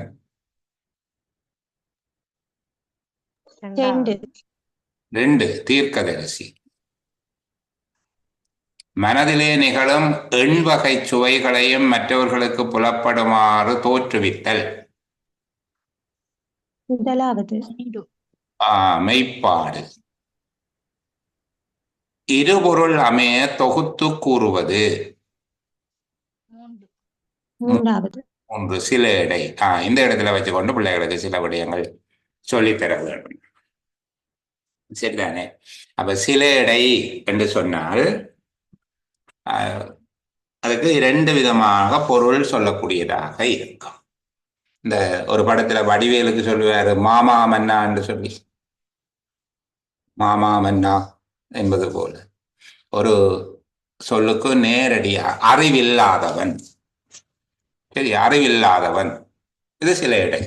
அறிவில் ஆதவன், அறிவு இல்லாதவன், 2 பொருளையும் தரும் அறிவில்லாதவன் என்பது அது சில எடை என்று சொல்றது. இதுபோல அந்தாதி என்று இருக்கு. அந்தாதி என்கிறது ஒரு பாட்டினுடைய ஓர் அடி முடிகின்ற, அது சீரண்டு சொல்லண்டே சொல்லுவாங்க. சரியா? ஒரு பாட்டில இருக்கிற முதலாவது வரியில முடியும் சொல் 2வது வரியினுடைய தொடக்க சொல்லாக வரும். சரிதானே? இப்ப வசந்த கால நதிகளிலே வைரமணி நீரலைகள். இரண்டாவது லைன் தொடங்கும் நீரலைகள் மீதினிலே நெஞ்சில் இங்கு நினைவலைகள். மூன்றாவது லைன் நினைவலைகள் என்று சொல்லி தொடங்கும். இந்த மாதிரியாக வருகிறது. அந்தாதி என்று சொல்லுகிறது. அதாவது ஒரு பாட்டின் ஓரடியினுடைய அந்தம் இன்னொரு அடியின் அடுத்த அடியின் ஆதியாக வரும். ஒரு பாட்டின் ஓரடியின் இறுதி சொல் அடுத்த அடியின் தொடக்க சொல்லாக வரும். அங்க சீர் என்று சொல்லுவார்கள். முதற் சீராக வரும். அது முதல் அடியின் இறுதி சீர் அடுத்த அடியின் முதற் சீராக வரும் என்று சொல்லி சொல்லுவார். சரிதானே? இத கொஞ்சம் படிச்சு கொள்ளணும். இதை நாங்கள் என்னென்று சொல்லுகிறது? இந்த வடிவங்களுக்கு என்ன பேர்? இல்லை, இதுல சொல்லப்பட்ட 15, 16, 17, 18, 19 5 கேள்விகளும் எந்த வடிவத்துக்குள்ள இருந்து கேட்கப்பட்டிருக்குது? அந்த வடிவத்துக்கு என்ன பேர் பிள்ளைகள்?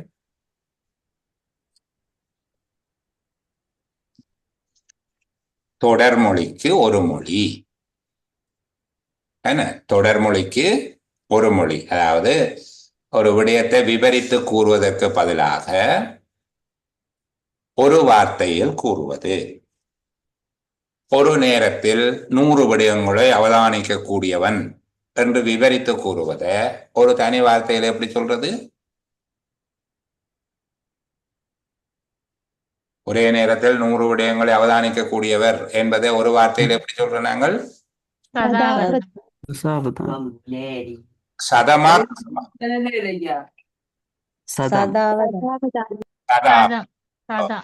சதம் என்று சொல்றோம். சதாவதானி. 100 என்றவரைய சதாவதானி.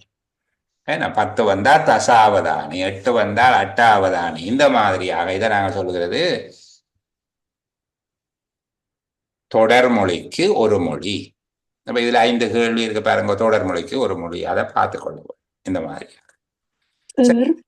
சொல்லுங்க சார். ஒரு ஆளை இகழ்றதும் புகழ்றதுமா கூறுறதே என்ன சொல்றது?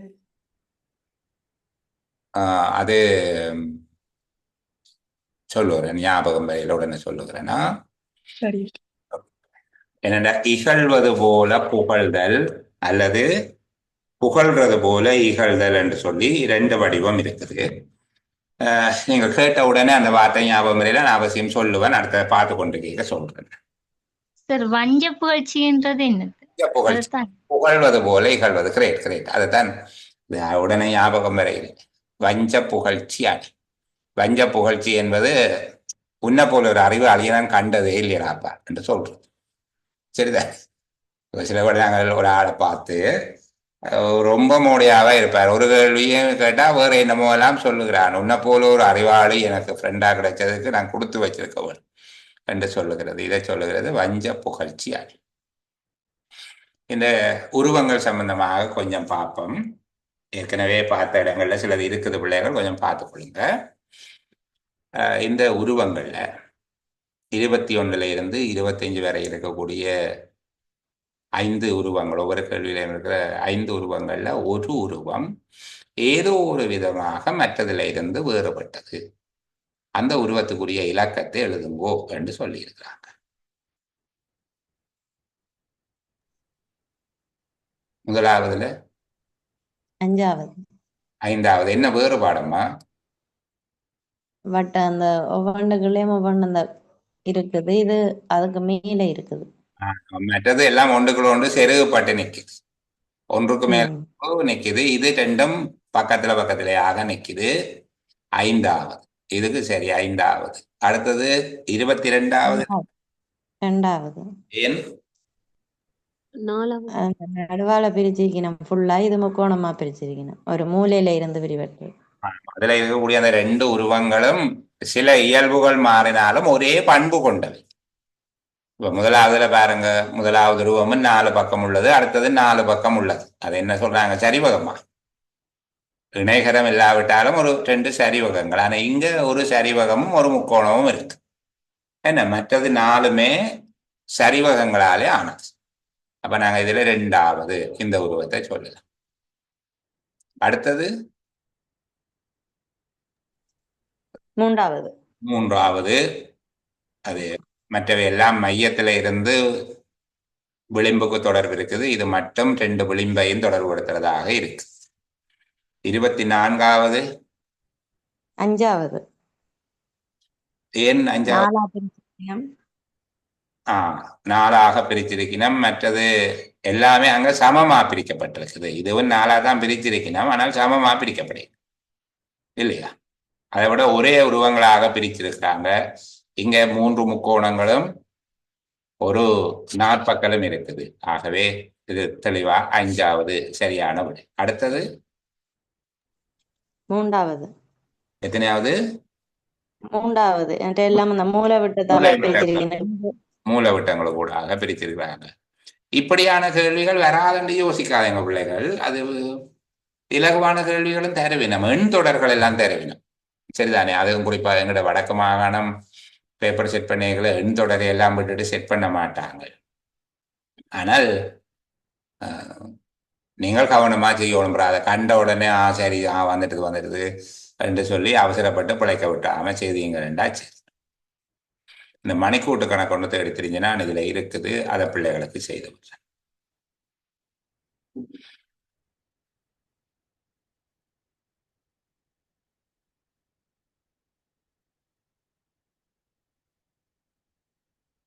சரி, இந்த கணக்க வாசிக்க.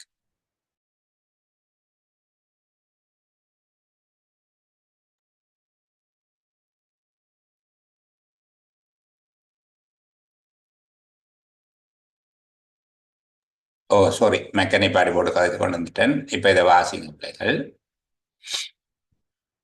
ஏயின் கடிகாரம் பியின் கடிகாரத்தை விட 4 நிமிடம் முந்தி காட்டுகிறது.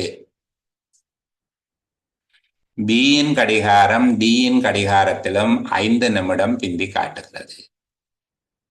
சியின் கடிகாரம் ஈயின் கடிகாரத்தை விட 6 நிமிடம் முந்தி காட்டுகிறது. ஈயின் கடிகாரம் ஏயின் கடிகாரத்திலும் 5 நிமிடம் பிந்தி காட்டுகிறது. இவற்றுள் பியின் கடிகாரம் சரியான நேரத்தை காட்டுவதாயின் ஏ பி சி டி இ என்கிற 5 பேருடைய மணிக்கூடுகள் சம்பந்தமா சொல்லி இருக்குது. கேள்வியை பார்த்தோம்னா, சியினுடைய கடிகாரம் 11:15 காட்டும் போது டி என்ன நேரம் என்று கேட்டிருக்கு. இப்ப நாங்கள் எல்லாருக்குமே இந்த நேரத்தை கொண்டு போய் பிளேஸ் பண்ணினா நல்லது. இல்லாட்டி அடுத்தது 9 மணியை கொண்டு போய் போடணும். அந்த தந்த நேரத்தில் ஒன்றை கொண்டு போய் போட்டோம் என்றால் சரியாக இருக்கும். சரிதானே? காலை 9 மணிக்கு தொடங்கும் கூட்டம் ஒன்றுக்கு ஒவ்வொருவரும் தத்தம் கடிகாரங்களின்படி 9:30 மணி காட்டும் சமயம் வருகை தந்திருந்தார்கள். அவேண்ட மணிக்கூடு 9:30 காட்டைக்குள்ள வந்திருக்கு. ஒவ்வொருத்தரும் தங்கட மணிக்கூடுல 9:30 வந்திருக்கு. சியினுடைய கடிகாரம் 11:15 காட்டும் போது டியின் கடிகாரம் என்ன நேரம்? இந்த 2ல இருந்து ஏதாவது ஒன்றை நீங்க எடுத்துக்கொண்டு போய் பொருத்தி பார்க்கலாம். இப்ப நாங்க சியினுடைய கடிகாரம் 11:15, நாங்க சி இருக்கிற இடத்துல 11:15 போடுவோமே. சி 11:15 சரியா? சியினுடைய நேரம் 11:15 கொஞ்சம் முன்னுக்கு எழுதி விடுவோம்.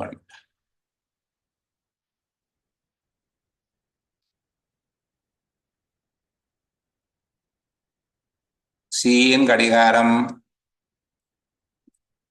ஈயின் கடிகாரத்தை விட 6 நிமிடம் முந்தி காட்டுகிறது. அப்ப ஈன்ற கடிகாரத்துல என்ன நேரம்? சியின் கடிகாரம் ஈயின் கடிகாரத்தை விட 6 நிமிடம் முந்தி காட்டுகிறது என்றால் இப்ப ஈயினுடைய மணிக்கூட்டுல என்ன நேரம்? 11:09 சார். 11:09 இதுல 11:09 6 நிமிஷம் முந்தி காட்டுது என்றால் ஈயினுடைய கடிகாரம் 11:09.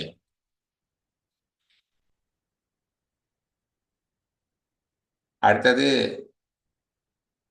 சியின் கடிகாரத்தோடு தொடர்புபடுத்தி பியின் கடிகாரம் டியின் கடிகாரத்திலும் 5 நிமிடம் பிந்தி காட்டுகிறது என்று சொல்லி ஏயின் கடிகாரம் பியின் கடிகாரத்தை விட 4 நிமிடம் முந்தி காட்டுகிறது. பியின் கடிகாரம் டியின் கடிகாரத்திலும் 5 நிமிடம் பிந்தி காட்டுகிறது. சி ஈயின் கடிகாரத்தை விட 6 நிமிடம் முந்தி காட்டுகிறது. ஈயின் கடிகாரம் ஏயின் கடிகாரத்திலும் 5 நிமிடம் பிந்தி காட்டுகிறது. இப்ப ஏக்கு என்ன நேரம்?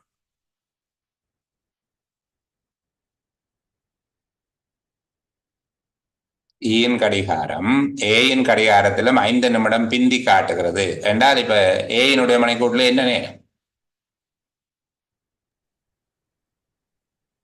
11:04.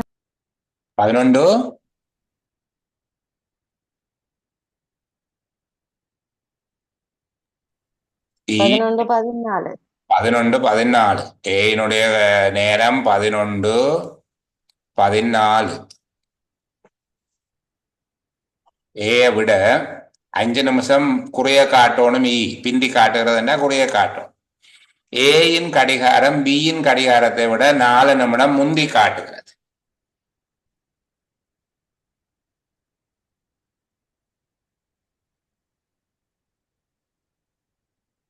B 11:10.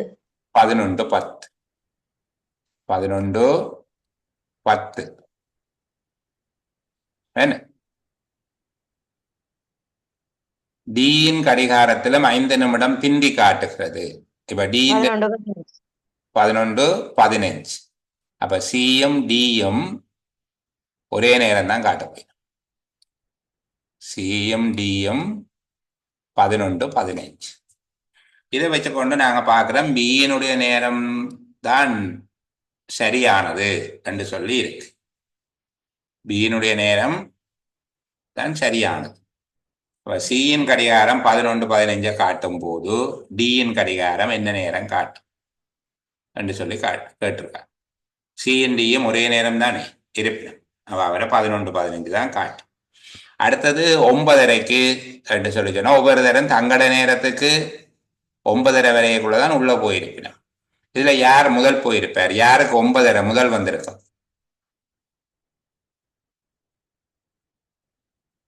யாருக்கு 9:30 மணி முதல் காட்டியிருக்கும் மணிக்கு? சிஎம் டியும் முதல் போயிருப்பினோம். அவர் போய் 1 நிமிஷத்தால ஏ போயிருப்பார். என்ன அவங்க போய் 4 நிமிஷத்துக்கு பிறகு பி போயிருப்பார்.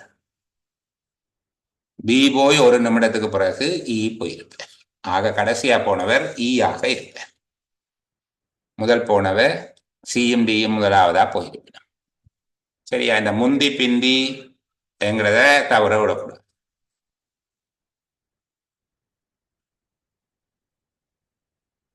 இது போல பிள்ளைகளுக்கு வேற ஒரு பொருத்தமான கேள்வி ஒன்று காட்டுகிறேன்.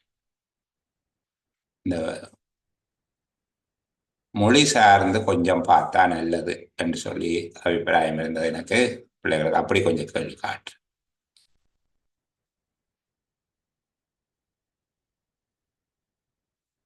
பாருங்க, 1 தொடக்கம் 10 வரை உள்ள வினாக்கள் ஒவ்வொன்றிலும் தரப்பட்டுள்ள 5 சொற்களுள் ஏதோ ஒன்று ஒரு காரணத்தினால் ஏனைய சொற்களுடன் பொருந்தி அமையவில்லை. அச்சொல்லை தெரிவு செய்து அதை குறித்து நிற்கும் இலக்கத்தை புள்ளிக்கோட்டின் மீது எழுதுக.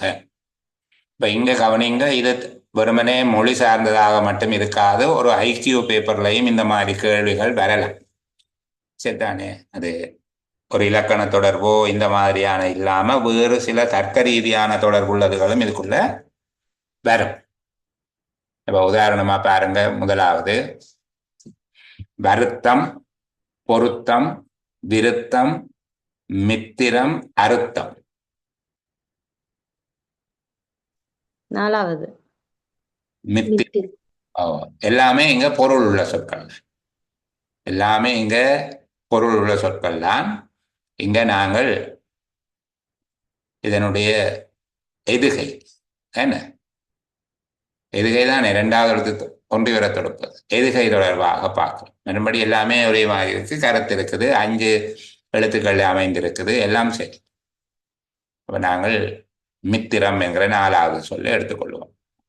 அங்க சொல்லி இருக்கு இலக்கத்தை தான் எழுத சொல்லி இருக்கு. அப்ப நாங்கள் இலக்கத்தை எழுதுவோம். சொல்லி எழுத சொன்னா சொல்லு எழுதுவோம். அதை பார்க்க வேண்டும். அடுத்தது அமரன், கமலன், குமரன், பாமரன், சமரன். பாமரன். கமலன். பாமரன் அப்படியா? கமலன் சார். கமலன் தான் வரும். என்ன வேறுபாடு, என்ன வித்தியாசம்? ஏன் பாமரனை ஏற்றுக்கொண்டு கமலனை ரிஜெக்ட் பண்றீங்க? இல்ல மரன் என்றதுல முடிஞ்சிருக்கு சார். ம் ம். கமலன் மட்டும் மலன்ல முடிஞ்சிருக்கு. ஏன் மற்ற எல்லாம் குரில்ல தொடங்குது, இது மட்டும் நெடில்ல பாண்டு தொடங்குது, அப்படி ஒரு காரணம் சொன்னா என்ன சொல்வீங்க? அதுக்கு ஒரு நியாயம் இருப்பது போல இதுக்கும் ஒரு நியாயம் இருக்கு. அதை விட மேலதிக நியாயம் ஏதும் இருக்கா?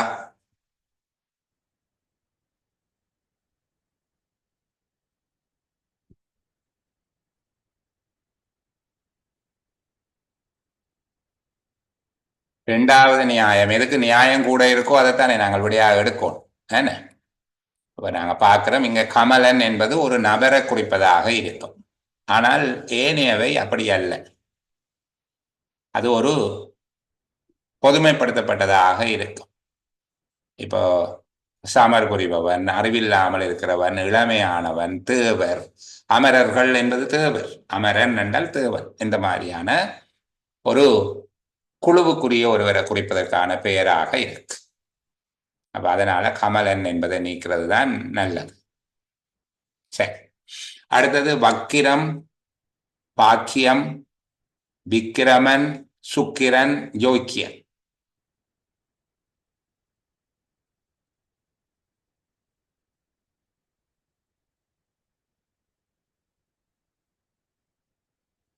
வக்கிரம், பாக்கியம், விக்கிரமன், சுக்கிரன், யோக்கியன். சார் அந்த எழுத்துக்களையும் பார்க்கலாமா சார்? ம் பார்க்கலாம். அப்படி என்ன மூன்றாவது சார் விக்கிரமன். ஏம்மா? அது மட்டும் 6 எழுத்து இருக்கு சார், மற்றதுல எல்லாம் 5 எழுத்து இருக்கு. நாம் 5 எழுத்து இருக்குது. இங்க எழுத்தின் எண்ணிக்கை மட்டும்தான் பார்க்கலாம், இல்லாவிட்டால் கடினம்.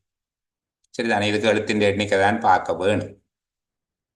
இல்லாவிட்டால் அதுல ஆட்களை குறிப்பது என்ற பாக்கியம் என்பது சில ஆளை குறிக்கும். ஆனால் இங்க சொற்களினுடைய பொருள் என்ன, அதன் எழுத்து எத்தனை என்று பார்த்து மூன்றாவது நீக்கிறது பொருத்தமானதாக இருக்கும்.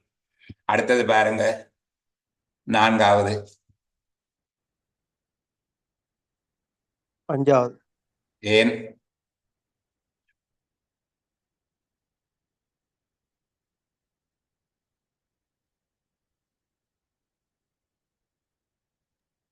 எல்லாம் சார் நீங்க சொன்ன எட்டியில் எழுத்து இது மட்டும் குறியில. இது மட்டும் குறி, இங்கே அதுதான் பொருத்தமா இருக்கு. வேற வேறுபாடு ஒன்றும் இல்லை. எல்லாமே ஏதோ ஒரு விடயத்தை குறிப்பவையாக இருக்குது. என்ன, எல்லாமே பொருள் தருகிறது. இது ஒரு சொல் குறில்ல இருக்கிறதால எடுக்கலாம். சம்பத்து, கம்பளம், கம்பனம், அம்பலம், அம்புயம். அம்புயம். ஏனாம் சொல்லினுடைய அமைப்பில் இருக்கிற வேறுபாடு மட்டும் தானே. எல்லாமே 2 இருக்குது, எல்லாமே 5 சொல்லு, சாரி 5 எழுத்து. மற்ற எல்லாம் பொருள் தருபவை, எல்லாத்துக்கும் பொருள் இருக்கு. கூட்டம், அப்ப நாங்க இங்க 4 என்று எழுதணும். 4, இதுக்கு 5. கூட்டம், மிச்சம், பக்கம், குற்றம், பங்கம். பங்கம். பங்கம் என்றால் அந்த மெய்யெழுத்துக்கு அடுத்ததாக அதே உயிர் மெய்யெழுத்து வந்திருக்கு மற்ற இடங்கள்ல. இஞ்ச மட்டும் இன எழுத்து வந்திருக்குது. ஆகவே 5வது எழுத்து. வலவன், கலகம், சமாசம், மீகாம. சாரி, மற்ற குத்தியல் வேற, இந்த கூட்டம். சொரியம்மா, 6வது கூட்டம் வராது. இப்ப மிச்சம், பக்கம், குற்றம், பங்கம் எல்லாம் பொருள் ஓசை. அப்படியும் ஒன்று இருக்குது. என்ன, நடுவில் மற்றது எல்லாம் இருக்குது. ஆனா இதுக்கு இன்னும் ஒரு நியாயமும் இருக்குதுமா. இதுக்கு குரில் இருப்பதோட அதுல இன்னொரு வேறுபாடு ஒன்று இருக்கு பாருங்க. இட்டென்ன டானா, இச்சென்ன சானா, இக்கென்ன கானா, இட்டென்ன ரானாண்டு வருவது போல விட இது மட்டும் கொஞ்சம் வேறுபட்டு நிற்குது. நீங்க சொல்றது போல சில நேரம் இப்படி ஒரு கேள்வியை செட் பண்றவர் தன்னுடைய புள்ளியியல் திட்டத்தில் மார்க்கிங் ஸ்கீமில் அப்படி ஒரு விடையை கொடுத்தால் ஒன்றும் செய்ய இயலாது. ஆனால் பெரும்பாலானவர்களுக்கு பொருத்தமா இதை இருக்கும் என்று நாங்கள் நினைச்சுக்கொள்றோம். சரிதானே? நான் பிள்ளைகளுக்கு முதலும் சொல்லி இருப்பேன் நினைக்கிறேன். இந்த பின்வருவனவற்றில் வேறுபடும் சொல்லை குறிக்க சொல்லி கேட்டிருந்தாங்க. 5 சொல் கொடுத்தாங்க. சரிதானே? ஆடு, மாடு, சைக்கிள், நான் முழுக்க எழுதையில. அடுத்தது பூனை, ஆடு, மாடு, சைக்கிள், பூனை, நாய் என்று சொல்லி 5 சொற்கள் கொடுத்திருந்தாங்க. இது சின்ன பிள்ளைகளுக்கு. அப்போ வித்தியாசமான சொல்லு எது, வேறுபட்ட சொல்லு எது என்று சொல்லி கேட்டான். நீங்க எது விட கொடுப்பீங்க? சைக்கிள். சைக்கிள். ஏன் சைக்கிள் கொடுப்பீங்க? உயிரற்றது, மற்றெல்லாம் உயிர் உள்ளது. இதுக்கு உயிர் இல்லை, அதுக்கு உயிர் எல்லாம் இருக்குது. அதுகளுக்கு 4 கால் இருக்குது, இதுக்கு 2 சில் இருக்குது. அதுகளெல்லாம் தானா ஓடும், இது தானா ஓடாது. இப்படி இதுக்கு நிறைய வேறுபாடு இருக்குது. ஆனால் ஒரு பிள்ளை சொல்லுது, இல்லை இல்லை, இதுக்கு பூனை தான் சரியான விடை என்று சொல்லி சொன்னாங்க. இதுல பூனை தான் சரியான விடை, மற்ற எல்லாத்துக்கும் ஒத்த தன்மை இருக்கு, பூனை மட்டும்தான் அதுல இருந்து வேறுபட்டு இருக்குது என்று சொல்லி ஒரு சின்ன பிள்ளை, ஒரு 4ஆம் ஆண்டு படிக்கிற பிள்ளை சொல்லுது, பூனை தான் இதுக்கு விடை என்று சொல்றாங்க. அவன் சொன்ன நியாயம் என்னென்றால், மற்ற 4க்கு நம்பர் பிளேட் இருக்குது, பூனைக்கு இல்லை என்று சொன்னான். இருக்குதா மற்ற எல்லாத்துக்கும் நம்பர் பிளேட்? மற்ற எல்லாத்துக்கும் நம்பர் பிளேட் எடுக்க வேணுமா? ஆடு, மாடு, சைக்கிள், நாய் எல்லாத்துக்கும் நம்பர் பிளேட் இருக்கு, பூனைக்கு மட்டும்தான் நம்பர் பிளேட் இல்லை. ஆகவே பூனை தான் சரியான விடை என்று நிற்கிறாங்க. இல்லை என்று சொல்லலாமா? அந்த பிள்ளைய நியாயப்படுத்தலாமா? இல்லை நீ சொல்ற பிள்ளை என்று சொல்லலாமா?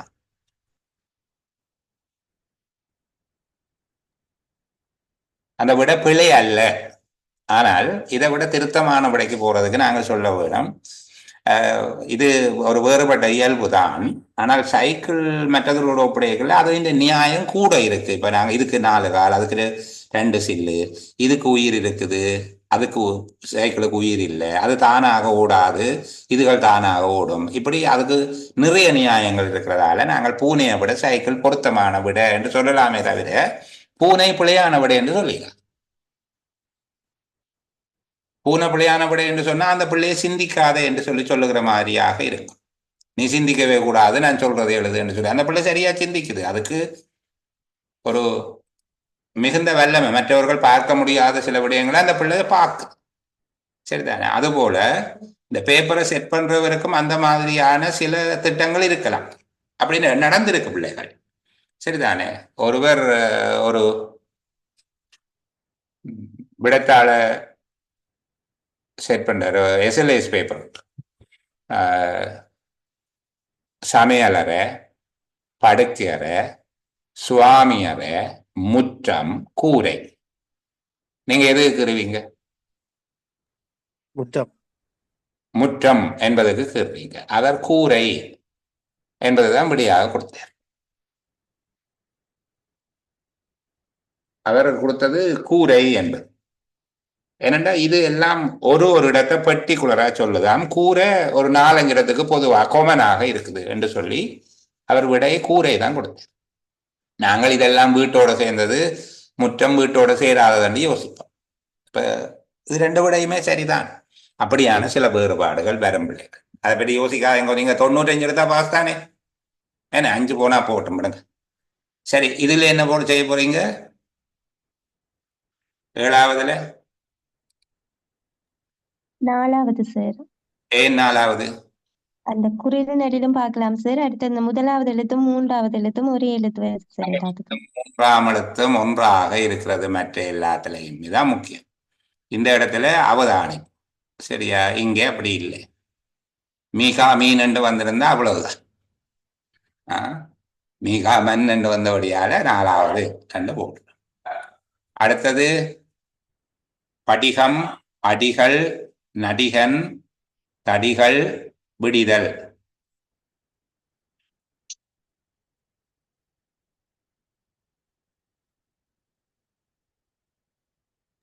நான் 5வது சார். 5வது என்ன? வந்தனை, சந்ததி, பந்தம், கந்தன், விந்தியம். 5வது. 5வது. மற்ற எல்லாம் 4 எழுத்து, இது 5 எழுத்து. மற்ற எல்லாம் இந்த என்று வருகுது, இது இந்தி என்று வருகுது. அப்ப இப்படி எல்லாம் பார்த்து 5வது என்று விடையளிக்கலாம். சரி. அதுபோல பரிபவம், பகாப்பதம், பகுபதம், பதிபக்தி, பம்பரம். மகாபதம். அதுவும் அப்படித்தான். ஒன்றை விட்டு ஒரு எழுத்து, முதல் எழுத்தும் 3ஆம் எழுத்தும் ஒன்றாக இருக்குது, 2வது மட்டும் வேறாக இருக்குது. சரிதானே? நான் பிள்ளைகளுக்கு இந்த புத்தகத்தை போட்டு விடுகிறேன். இதுல தவறே இல்லை என்று நான் சொல்ல மாட்டேன். தவறு இருக்குது, ஆனால் மிக குறைவு. சரிதானே? எழுத்து பிழைகள் அல்லது விடைகளில் இருக்கக்கூடிய தவறு என்பது மிக குறைவு. ஒரு சொற்ப எண்ணிக்கையான சில வழக்குகள் இருக்குது தான். நீங்கள் இப்படியான இலகுவான கேள்விகளை தேடி செய்து பார்த்துட்டு அதுல இருக்கிற விடைகளை சரி பார்த்து கொள்ளுங்க. சரிதானே? நான் இந்த இந்த புத்தகத்தை முழுமையாகவே உங்களுக்கு குரூப்பில் போட்டு விடுகிறேன். பிரிண்ட் எடுக்க வேண்டாம். நீங்கள் ஒரு பயிற்சியா பார்த்து இல்லை, ஒரு 25 பயிற்சி கிட்ட இருக்குது. மிக கடினமான கேள்விகளோட மினைக்கிட வேண்டாம். இந்த பேப்பர்ல இருக்கிற குறைபாடுல ஒன்று, இவர் எல்லா பரீட்சைக்கும் சேர்த்து சேர் எழுதி இருக்கிறேன். SLAS எக்ஸாமில் இருந்து OES எக்ஸாம் வரைக்கும் எல்லாருக்கும் பயன்படக்கூடிய போட்டி பரீட்சைகளுக்கானது என்று எழுதியிருக்கிறார். அப்போ சில வேளைகளில் உங்களுக்கு பொருத்தம் இல்லாத கேள்விகள் இருக்கும், கடினமாக இருக்கும், அதை விட்டுடுங்க. உங்களுக்கு இந்த மாதிரி இந்த மொழி பயிற்சி இப்படி செட்டா நிறைய கேள்விகள் இருக்குது. இதனுடைய ஒரு 10ஆம் பயிற்சியை அண்டி, 10ஆம் பயிற்சியோட அண்டி இருக்கக்கூடிய அடுத்த ஒரு 5 பயிற்சிகளுக்குள்ள கூடுதலாக இந்த மொழியறிவு IQ 2ம் சேர்ந்த இந்த மாதிரியான வினாக்கள் பெருந்தொகை இருக்கு. அதை கொஞ்சம் நீங்கள் முயற்சி செய்து பாருங்க. விடைகளை குறித்து போட்டு கடைசியா விடை இருக்கு. புத்தகத்தினுடைய இறுதி பகுதியில் ஒவ்வொரு பயிற்சிக்கும் விடை தந்திருக்கிறார். எத்தனை விடை பொருத்தமா வருகிறது, சிலதுக்கு விளக்கமும் எழுதியிருக்கிறார். ஏன் அப்படி விடை வர வேணும் என்பதற்கான விளக்கமும் இருக்கு. அதை பார்த்து சரியா? நான் பிள்ளைகளுக்கு இந்த அளவோட இதை நிறைவு செய்கிறேன். 6 மணிக்கு ஒரு செஷன் இருக்குது. நீங்கள் ஆர்வம் உள்ளாக்கள் அதில் கலந்து கொள்ளுங்க. இந்த கிழமை தானே படிக்க போறீங்க, வார சனிக்கிழமையோட எல்லாம் ஆஃப். சரியா? இப்போ 6 மணிக்கு திரும்ப சந்திப்போம் பிள்ளைகள்.